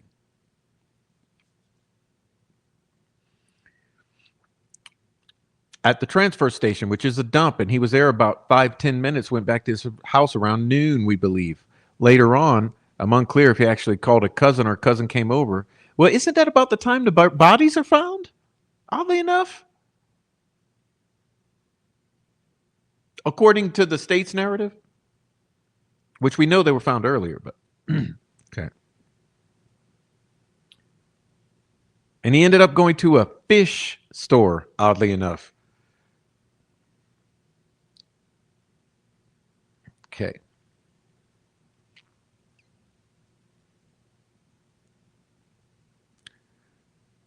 So we did everything else we could, search warrants, phone dumps, all that. There was no evidence located indicating that he was involved in murdering Abby and Libby, except his own confessions. And then, as he died, he passed away. A couple weeks after that, Unified Command decided to have Jay Harper, who did a lot with Ron Logan and him and the FBI, contact his son to see if maybe he said anything incriminating to his son. He said no, of course. His son was in an interview and stated that he would not go out on that high bridge. He was definitely afraid of heights. No bullshit. He wouldn't let him go to that area of property because it was too dangerous. So just the totality. How much of this case, both in the convicting of Richard Allen and in the excluding Ron Logan and anyone else and Keegan Kline, well, how much of this case revolves around these assholes considering the totality of just the totality of the circumstances? We believe that Ron Logan was not involved. Believe is the key word there. There's just no evidence indicating his involvement. So because he's no longer alive and you've talked to his son, you kind of cleared him? I mean, but before we stopped the investigation, once we determined the timeline, the bullshit timeline. After the search warrant, we searched his house for a full day and no evidence. Oh, a full day. You invested an entire day and no evidence. Well,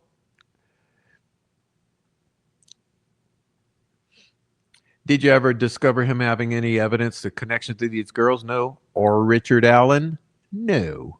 No, but he has a connection to, let's see, Kathy Shank, yeah, check. Keegan Kline, yeah, check. Tony Kline, yeah, check. Brad Holder, yeah, check. Oh, oddly enough, Garrett Kurtz, yeah, check. Every other fucking PO on this crime, Ron Logan is a direct connection to, yes, but not Rick Allen. Okay, sure, buddy.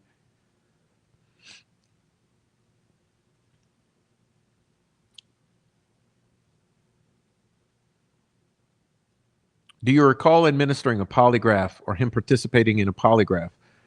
I remember he did participate. I think it was John Eager, and he used a different technique that wasn't approved by the FBI and state police. And they were like, let's not have him do polygraphs anymore. He did a few, but I believe that technique is, because I'm not a polygraph examiner, but I know we stopped using Mr. Eager because of that. He was adamant. He was adamant that Ron Logan, he was showing signs of deception. Again, 23, 24, 25. The polygrapher, John Eager, was adamant that Ron Logan was showing signs of deception on some of the questions. But we'd have to get that report. Well, how about for the next trial? Or how about the appellate attorneys or get it lined up for the new defense team? So Mr. Eager was only used for this one polygraph? No, I believe he did some others. And he was using different technique. And eventually after the officers said, I don't... Who did this guy work for? West Lafayette PD. Okay. Well, that means West Lafayette PD has that report, right? Wouldn't it mean that West Lafayette PD has that polygraph from John Eager and with Ron Logan, in which he clearly showed signs of deception, such that John would be adamant that Ron Logan showed deception to certain questions? So the Lafayette Police Department was using a polygraph examiner that was employing a technique that was not acceptable to all the other examiners you worked with? Oh, that's correct. Now I know it. Is he still working there? Yeah. Mm-hmm.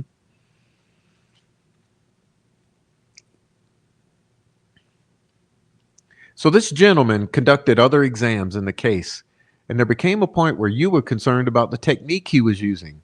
And essentially, you chose not to use him anymore? Yes. I mean, some people would say he kind of got fired, but he's still working for the Lafayette PD. Right. So the results you were getting from the exams were apparently raising suspicions about that technique? I'm not sure exactly what raised the suspicion about the technique. Well, how about that he was given answers that you all didn't like because it didn't go with your story? Is that what it is? That he was independent minded and he was coming to conclusions that didn't suit your narrative? But I think it was a new technique that he learned. Da, da, da, da, da, da, da.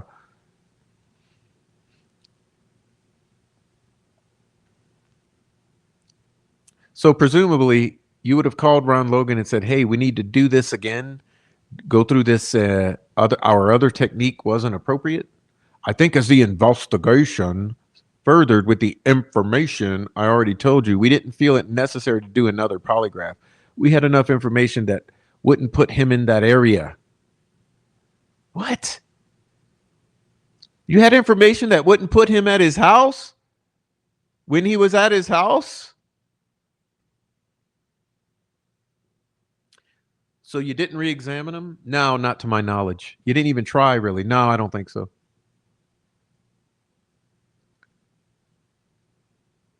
Were there lay witnesses that communicated to you that they felt Ron Logan was responsible for this to the extent it had some substance to it? Well, we had tips on him, but a general tip, we got tips on a lot of people.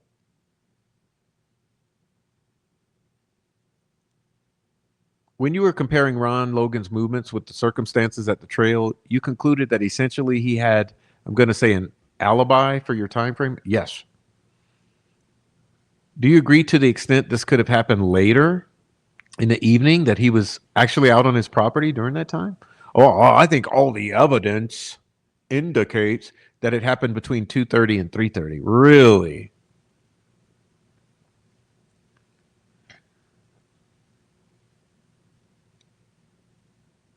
Did anyone that either knew Ron Logan or was a family member of Ron Logan tell you your team that he was a violent man, that he had violent tendencies? I don't know. I don't know a family member. Wait, didn't you just say you spoke to his son?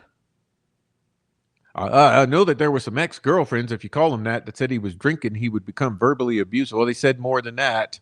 I don't know if those ever got physical. No, they said physical. He had a little mean streak in him? Yes. Okay, look, I'm going to skip some of this and go to the bottom.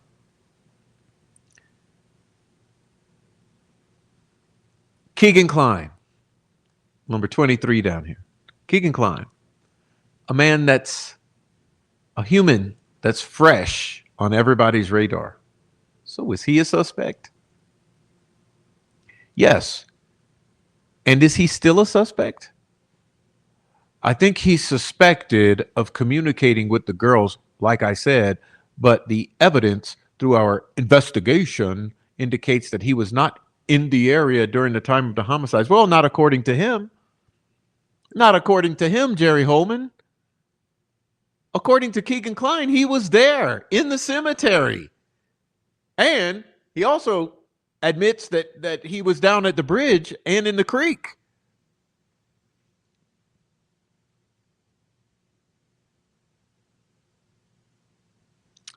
And was he kind of like Ron Logan, another person where there were considerable resources from all of your agencies directed towards him? Yes. Did Keegan Kline ever admit that he actually participated in this crime? I mean, knowingly, willingly played some role in this crime? Yes. Hold on. It's time to be annoying with the sound effects. Oh my God. Did Keegan Kline ever admit that he actively participated in this crime? I mean, knowingly, willingly played a role in this crime? Yes. Tell me what that admission was. He admitted to setting up a meeting with his dad and a guy in Delphi initially. Who's the guy in Delphi? He changed his story and said it was him and his dad. Oh, don't say, which is exactly what he told Noe, which is exactly what he told Reese, which is exactly what he told a bunch of these chicks. And Murder Sheet. He said that he rode over to the bridge and his dad went to meet the girls and he stayed in the Jeep. Well, he also said a car. I believe it was a red Jeep. Well, he also said a car. Well, which we located the Jeep. Yeah, but he also said a car.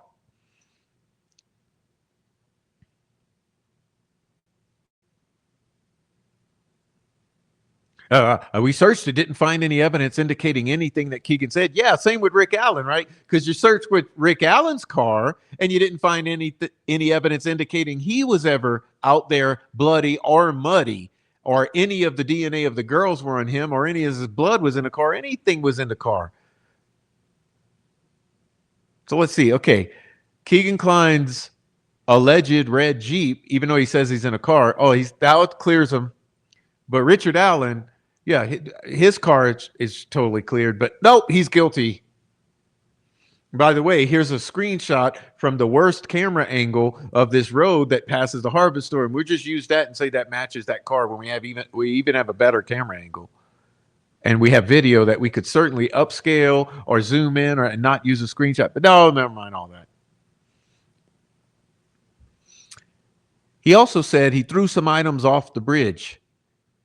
We searched the bridge. We found no items. Yeah, how about that? Let's talk about that. Because, you know, me and Noe investigated that deeply. We sure did. I even made a video about it. Okay? I made a video about it. You know what? In my opinion, in me and Noe's opinion, and according to a couple others, they searched the wrong bridge. That's right.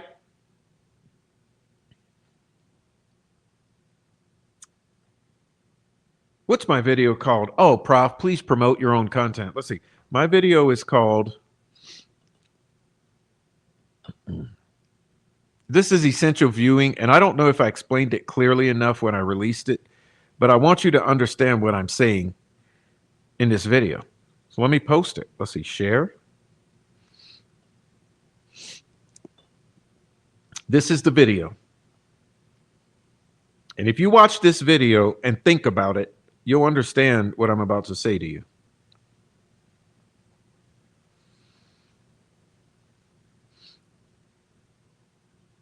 That video is called Tony Klein and the Wayne Street Bridge regarding the Wabash River search. That's right, Tony Klein and the Wayne Street Bridge regarding the Wabash River search. Because you know what happened, I think Keegan lied when he told them what spot from what bridge.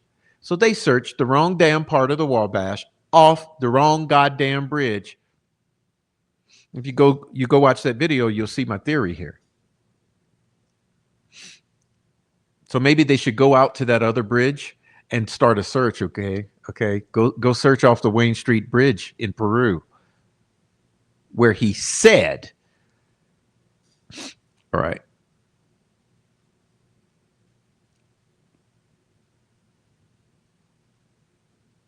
Do you have any doubt in your mind that he was Anthony Schatz? No.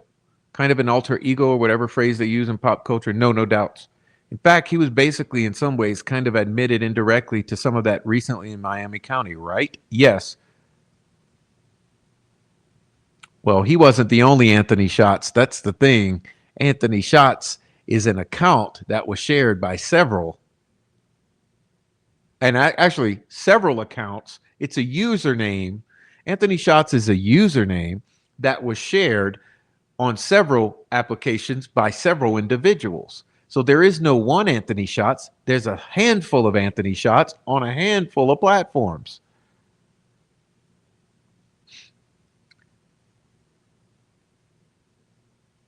Was there ever a time when you definitively excluded Keegan Klein because of an alibi? No. It's kind of an odd question because he's not giving you an alibi. He's saying he's there. He's confessing that he's there. But I'm assuming you were working a reverse angle to vet his credibility. Yeah, right.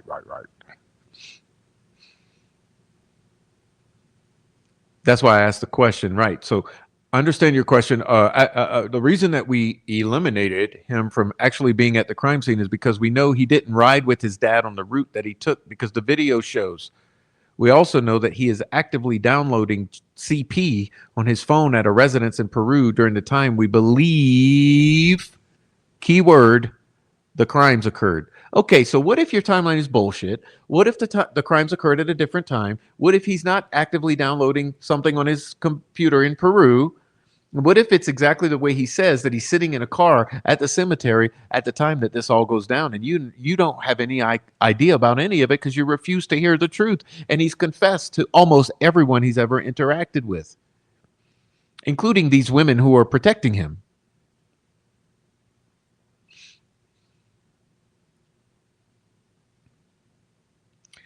So you have digital forensic evidence that he was active on a computer, his phone, as you said, at the time you believe these things occurred, during the time frame that we believe these crimes occurred. Yes, he was actively using his phone.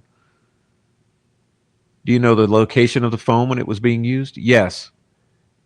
Is this through geofencing? Forgive me if I'm misunderstanding. Do you know the location of the phone? Yes. Where? It was at his residence in Peru. Okay, so what you're saying basically, if Keegan Kline was there, like he said, to everyone he's ever come into contact with, and he's at his home in Peru at the time your theory says this all happens, then that means your theory is wrong if it's true that he's there. If he's there in Delphi doing what he says he's doing, or how about this? What if he's not the one at the home in Peru doing it? Because there were some other individuals in that house and that had access to that house. So let's say Keegan Kline does have his fat ass down in Delphi at that time. How can that exclude him when you don't know who's using that phone? Do you guys see the levels of insanity?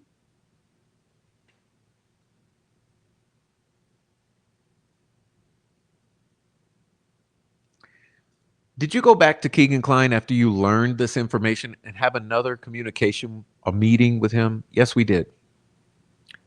What was his explanation for your findings? He had no explanation for it. Did he continue to acknowledge his responsibility for part of this crime, the Delphi murders? He changed his story quite a bit, but yes. Oh, whoa. Let's back that up again. Okay, let's back that up again. It'll be annoying. Oh my God. Bruh. Sorry, wrong button. Sorry. Protect your ears. Let's get back to this. The answer is yes. Okay. Did he continue to acknowledge his responsibility for part of the Delphi murders? Yes. Even though he changed his story quite a bit. But it's consistent in that he said he was there. Yes, that his dad did it. What? Klein's?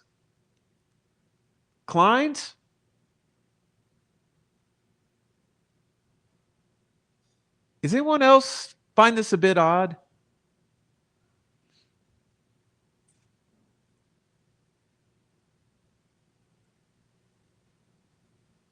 Did he ever ask you specifically for any consideration, as we say in the business, in exchange for the information he was giving you? And here's a big one. Keegan Kline wanted to be put into witness protection program. He never asked for any consideration like you're talking about, like as far as plea bargains.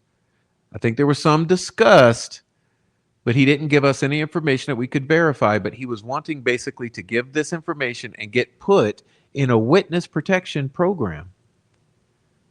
Why would he be asking for that?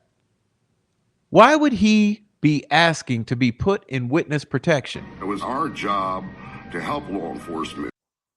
Bruh. Oh my God.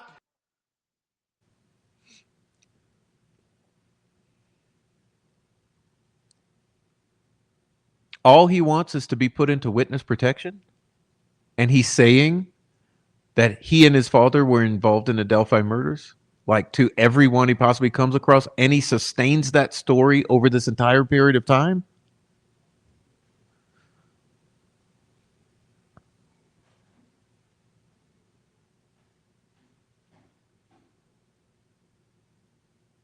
There was no agreement between you and his representative that if he sat and talked to you, he was going to get ABC in return? Not me, the prosecutor might have. You're talking about Sinkovics? No, Prosecutor McClellan. What?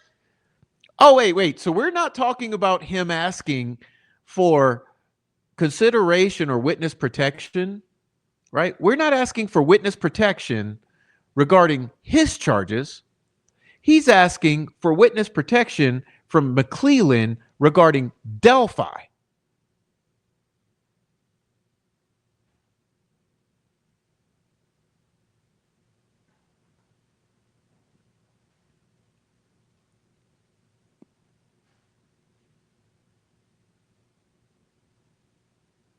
At one point, now key here, listen to this, okay? Just a moment. Let's see. I'm going to close this out. How do I close this darn window? Let's see.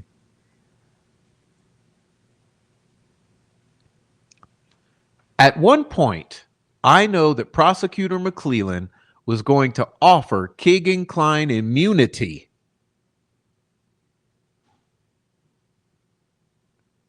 Hello? Excuse me. Do you think that that Nicholas McClellan was going to offer Keegan Kline immunity while he's asking for witness protection in regards to the Delphi murders? Do you think Nick McClellan is going to offer Keegan immunity if there was nothing there? Think about it. Would Nicholas McClellan offer immunity to Keegan Kline if there was a nothing burger? Would Keegan Kline ask for witness protection if it was a nothing burger? We're talking about Delphi murders, not Keegan Kline's case.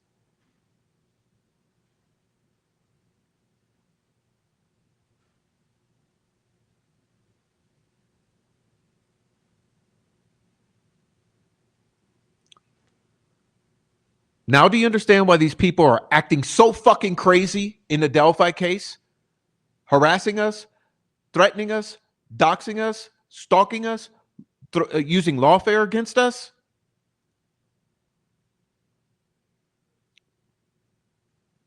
The Keegan Kline protectors? Now that he's in jail, has there been now that he's convicted of his crimes, has there been any attempt to reach out to his legal representatives to forward your investigation in any way? Not yet. No, not ever, motherfucker, because obviously you railroaded Richard Allen. You pretend that Keegan doesn't exist. You think that still might happen? Yes. Why is it that you would want to do that at this point? I think you could always want to give him a second chance, or in this case, maybe fifth, sixth, seventh chance to be honest and make things right if he knows anything.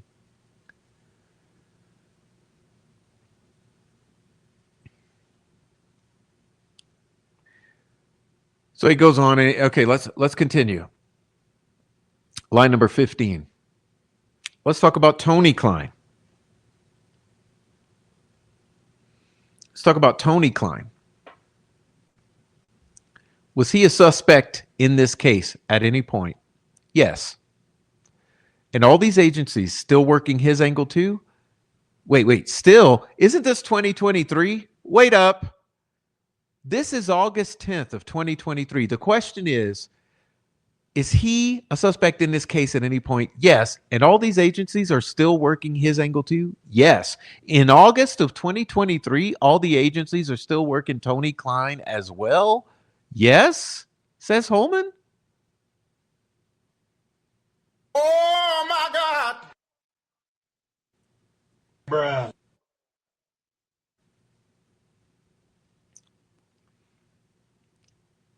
Was there a point in time when he was definitively excluded? I think so. I mean, we exhausted all our other efforts. Well, tell me how that happened. This time with the information we have, once again, we can't put him in Delphi or on the bridge. It was through the forensic evidence that we got through his digital phone data. He is also given a polygraph, and there's no evidence. We searched his house. We searched his phone. Like I said, there's no evidence indicating his involvement. Did he have an alibi that particular day that you were able to confirm? I don't recall. I think he had an alibi, but I can't recall. David Vito would be a great person to ask anything about Keegan and Tony Klein related. Oh, you mean the one? You mean the same David Vito that's talking with our troll farm from Indiana? I mean, you remember this one? The same. You mean this David Vito? Vito Holman and another are talking with the troll farm. The same troll farm who's planning to come and literally beat us up as a gang of people. They're going to come do us physical harm and plant pounds of drugs on us and put our DNA in the bags. That same these people who are directly communicating with David Vito, Jerry Holman, and some other ISP officer. That's the David Vito that would be a great person to talk to about Keegan and Tony Klein.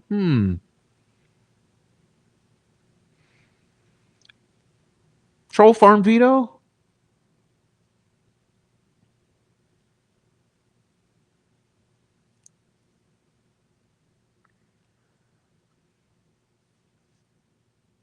Was Tony Klein cooperating with you at all times during this investigation? Not all times, but I don't think any defendant cooperates at all times. Wait, except Richard Allen. Well, tell me what you remember about Tony Klein not cooperating. I mean, he showed up and we talked to him. He lied to us quite a bit. We had surveillance on him. Oh, you mean the bikers? And we called him and he said he was working when he was actually out in his garage drinking a beer because we had surveillance on him. So he lied to us. I think that's not cooperative. If you're lying to the police, I don't think you're cooperating. He lied to you about little stuff? Yeah, little stuff. Multiple times when we confronted him about his involvement in Delphi, he would stop cooperating or just get up and walk out, things like that. Can't remember if we got consent to search his house or if we had a search warrant. I believe it was a search warrant. Was there ever any forensic connection made between Tony Klein and these girls? Digital forensic information? No. Were you able to determine definitively that Tony Klein was not utilizing his son's digital devices? No. Back that up. Let's say it again. Was ISP able to determine definitively that Tony Klein was not utilizing his son's digital devices? No. So there's still that possibility? That is a possibility. And those two were living in the same house?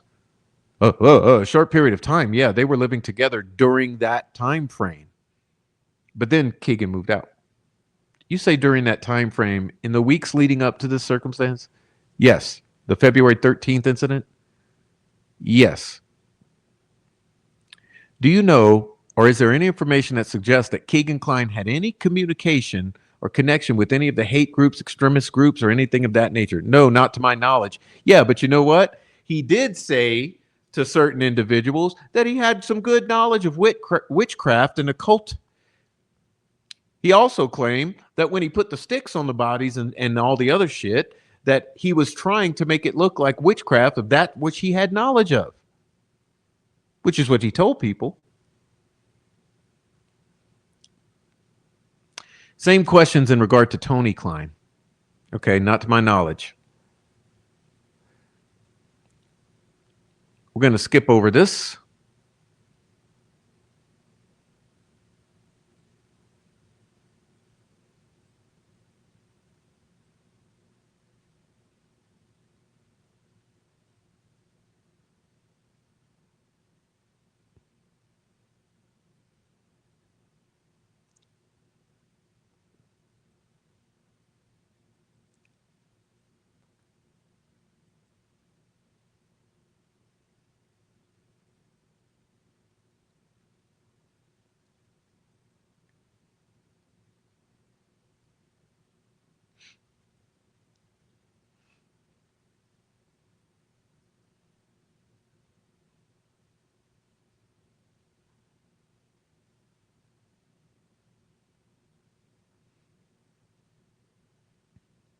All right. I think I'm getting to the page I'm looking for.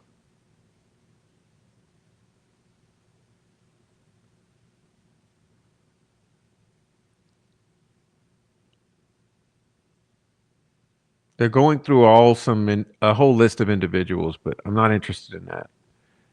Okay.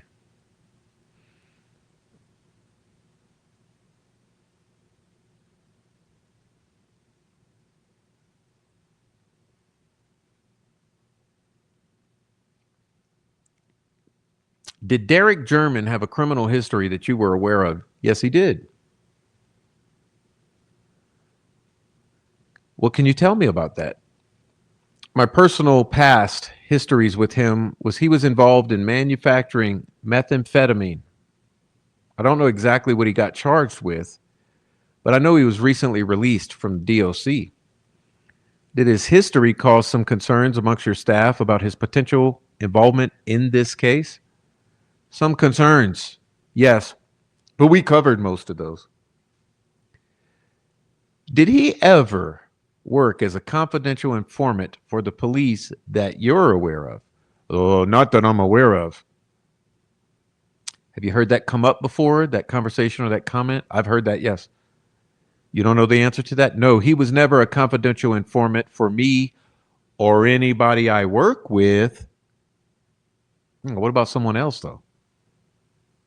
I'm not making this stuff up. It's something I've heard. Yeah, you've heard it. It's a strong possibility, but I don't know that. Whoa, hold on. It's a strong possibility. What? That Derek German was an informant? Are you admitting that it's a strong possibility that Derek German was a CI? Oh my God.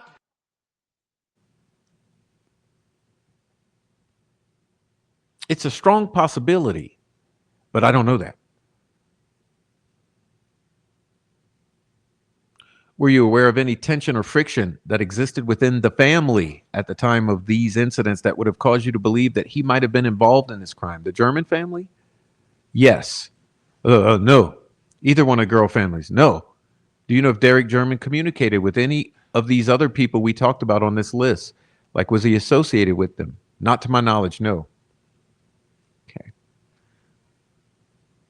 Elvis Fields. We received a tip on him. His sister was convinced that he killed Abby and Libby. That would be Murphy Purdy, probably Jay Harper, myself. There's a bunch of people involved in that one. Was he a suspect? I mean, we had a tip on him. Tell me what the tip was. His sister believed that he killed the girls. Who's his sister? Why did his sister believe he killed the girls? Well, basically, she thought he was down here. We could never put him here. We could never get any evidence putting him here or close to Delphi. Did you try? Yes, we interviewed him we interviewed the sister, the roommates, multiple people.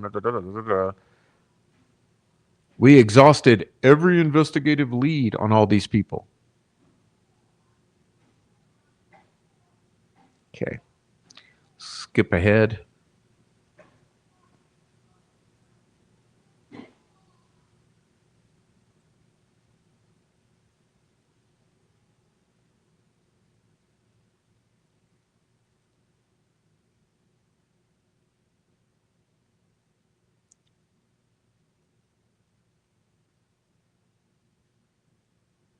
They talk about Garrett Kurtz and Ashley Garth, but we're skipping ahead. And Gabe Ellis. I mean, all of these names just, all of this seems extremely important, but this is not what we're here to talk about tonight. So, okay. Are there any other players that I mentioned that you think are connected with any other person on the list? Just Tony and Keegan. Okay, that's a good point. So Tony and Keegan, and other than that, the only other connections would be Holder and Westfall, and possibly Fields, Kurtz. Sorry, possibly Kurtz, Garth, and Ellis. Correct. You want to look at the list?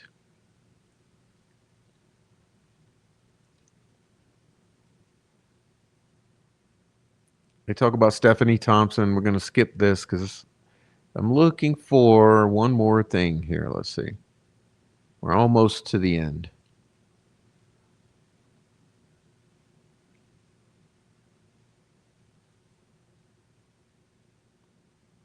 All right. Here we go. Who was in unified command initially? Initially, it was myself, Jerry Holman, and Jay Harper, Kevin Hammond, Tony Liggett, Rich Davies, Mike Peasley. So 2 FBI, 2 state, 2 county, and then Steve Mullen from the city. He was chief at the time. And then prosecutor Robert Ives was also involved. And that was unified command initially. Like I said, write it down. Jerry Holman, Jay Harper, Kevin Hammond, Tony Liggett, Rich Davies, Mike Peasley, Steve Mullen, Robert Ives. Then if you can tell me, how did it morph into, or what did it morph into over time? Sure. Rich Davies and Mike Peasley. Rich retired from the FBI. Mike Peasley was transferred to D.C. or Virginia, something like that. Kevin Hammond retired. So that left Tony Liggett, me, Jay Harper, Steve Mullen. Then we added David Vito. And then Prosecutor McClellan took over shortly after Ry Bobs left. And that was Unified Command. So Unified Command 2.0. Okay, here's for your notebook. Unified Command 2.0, version 2. Jerry Holman. Jerry Holman, Tony Liggett, Jay Harper, Steve Mullen, David Vito, and Prosecutor McClellan.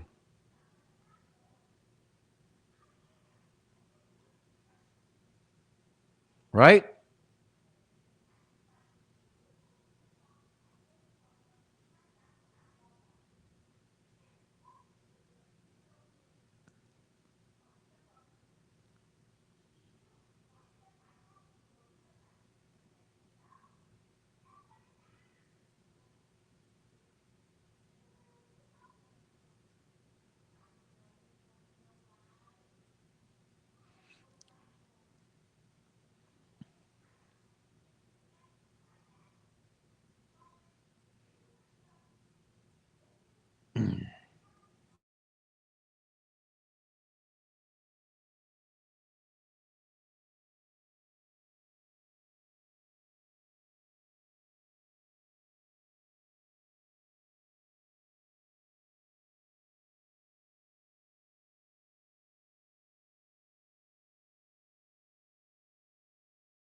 Again, Jerry Holman, David Vito. Now, back to our list. David Vito, Jerry Holman.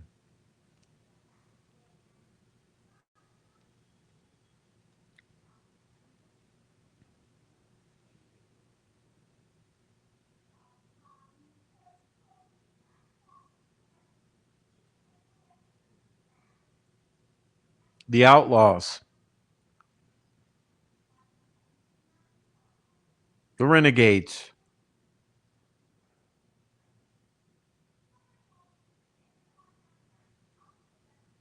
Where is it? Come on, Prof. Milwaukee Irons.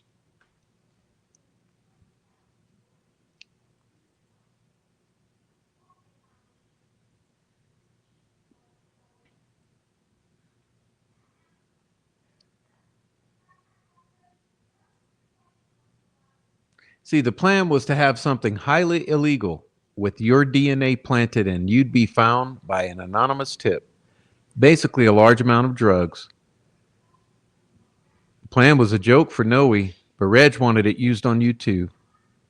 Since you didn't have the drug history Noe has, he wasn't sure. Think like if Noe was pulled over with a few ounces of ice on him, with his DNA and a scale, he probably gotten close to 20 years. Tyler has the people, the means, and the money to pull it off, but he needed the connections in Colorado and Indiana.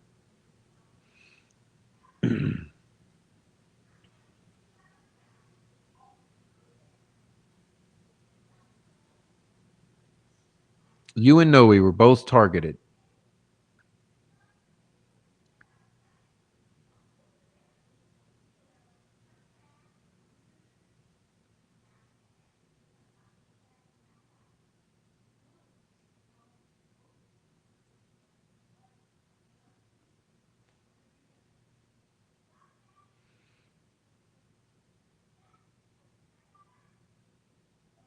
Oh,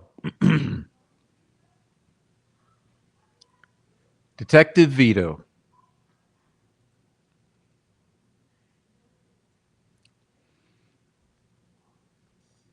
So, does it make sense to you what I put across tonight? Remember, Anthony Greeno allowed to go into the courtroom for the entire trial of Richard Allen. At the same time, there was a warrant out for his arrest, and he had actively threatened to kill not only the defense attorneys, not only Richard Allen, but also several of the other individuals standing outside of the courtroom. And he says, they wanted me there. I had permission that I wasn't going to be arrested.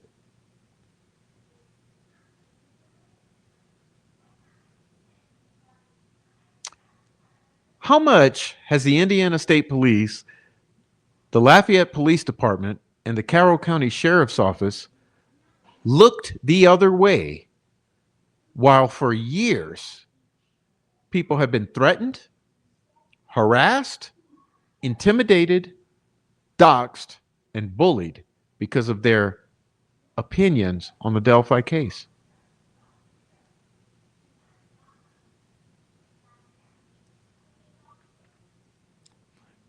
You remember the official, unofficial spokesperson for the Patty family repeatedly saying, Well, I got all these friends in Delphi, PD, all over Indiana. I got connections, and there's a hit out on Richard Allen. Becky, I talked to Becky, and Becky said, "Oh, I don't want him dead just yet. I want him to suffer a little." Ha ha ha ha.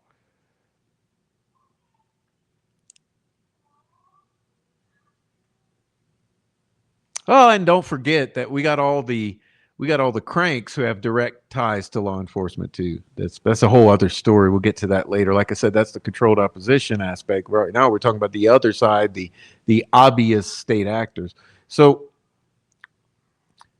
again, I want to thank our whistleblower, Necessary Evil. I want to thank our other whistleblower, Tyler. I want to thank our other whistleblower, who shall remain unnamed as of yet. And thank all our whistleblowers who have brought all of this into clear focus for us to make sense of what was the unsensible, or to make sense of what did not make sense for years when it comes at you and you're not sure what you're being hit with.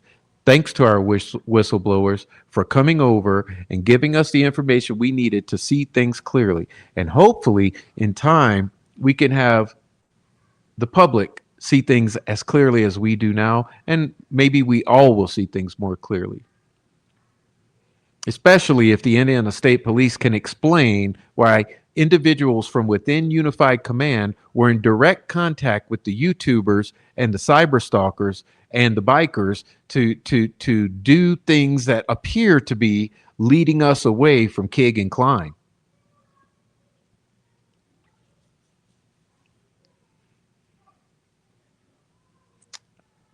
All of the stalking, the calling the police on Noe multiple times to get him bound up in law enforcement and arrested, the plot to plant drugs and maybe weapons and physically assault.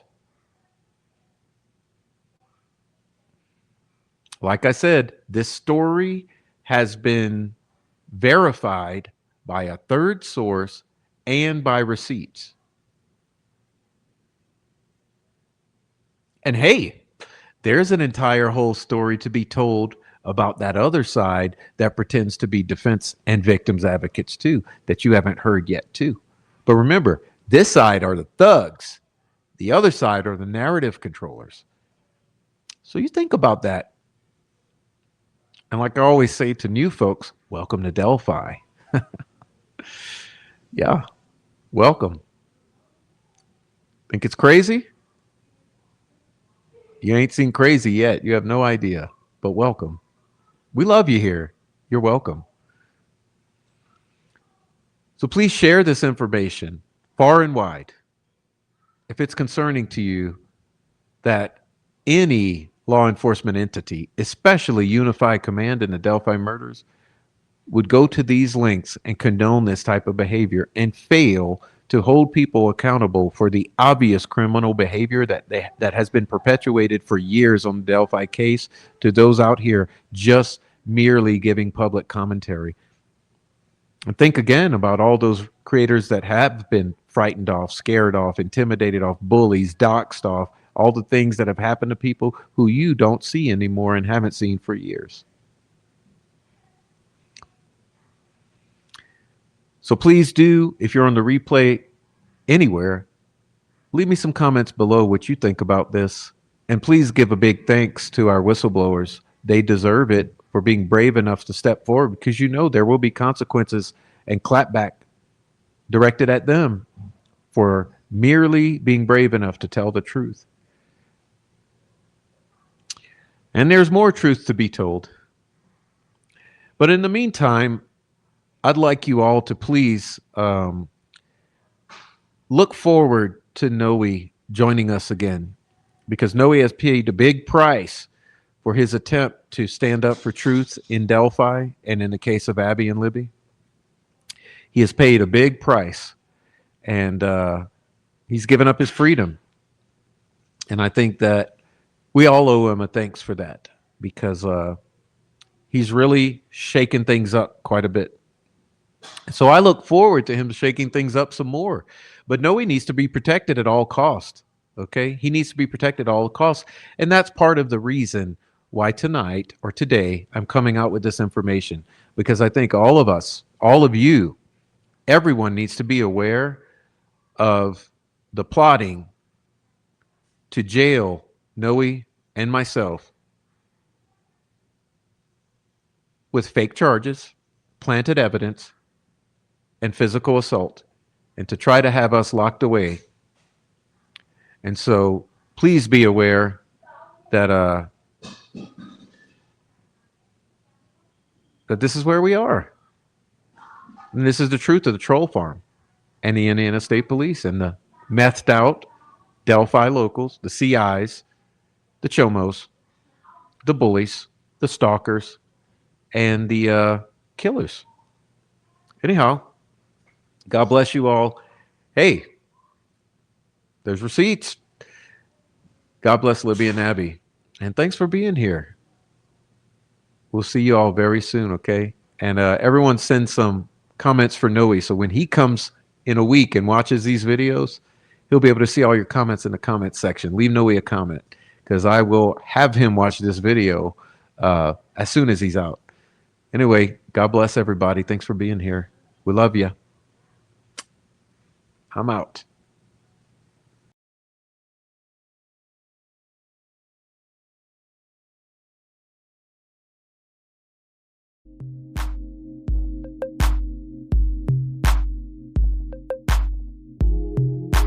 I'm legally blind.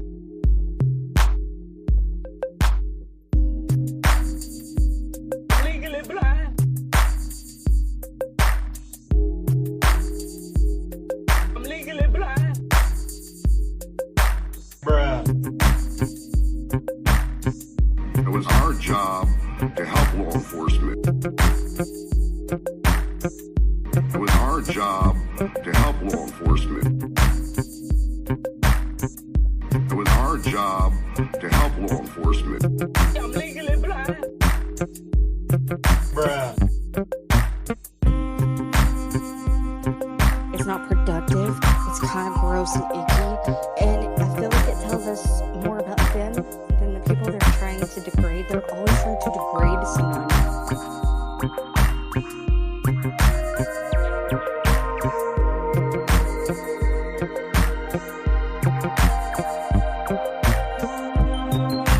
Prof is a fucking terrorist, a fucking pedophile, sympathizing fucking terrorist. Fuck you. Fuck you. Fuck you. It's not productive.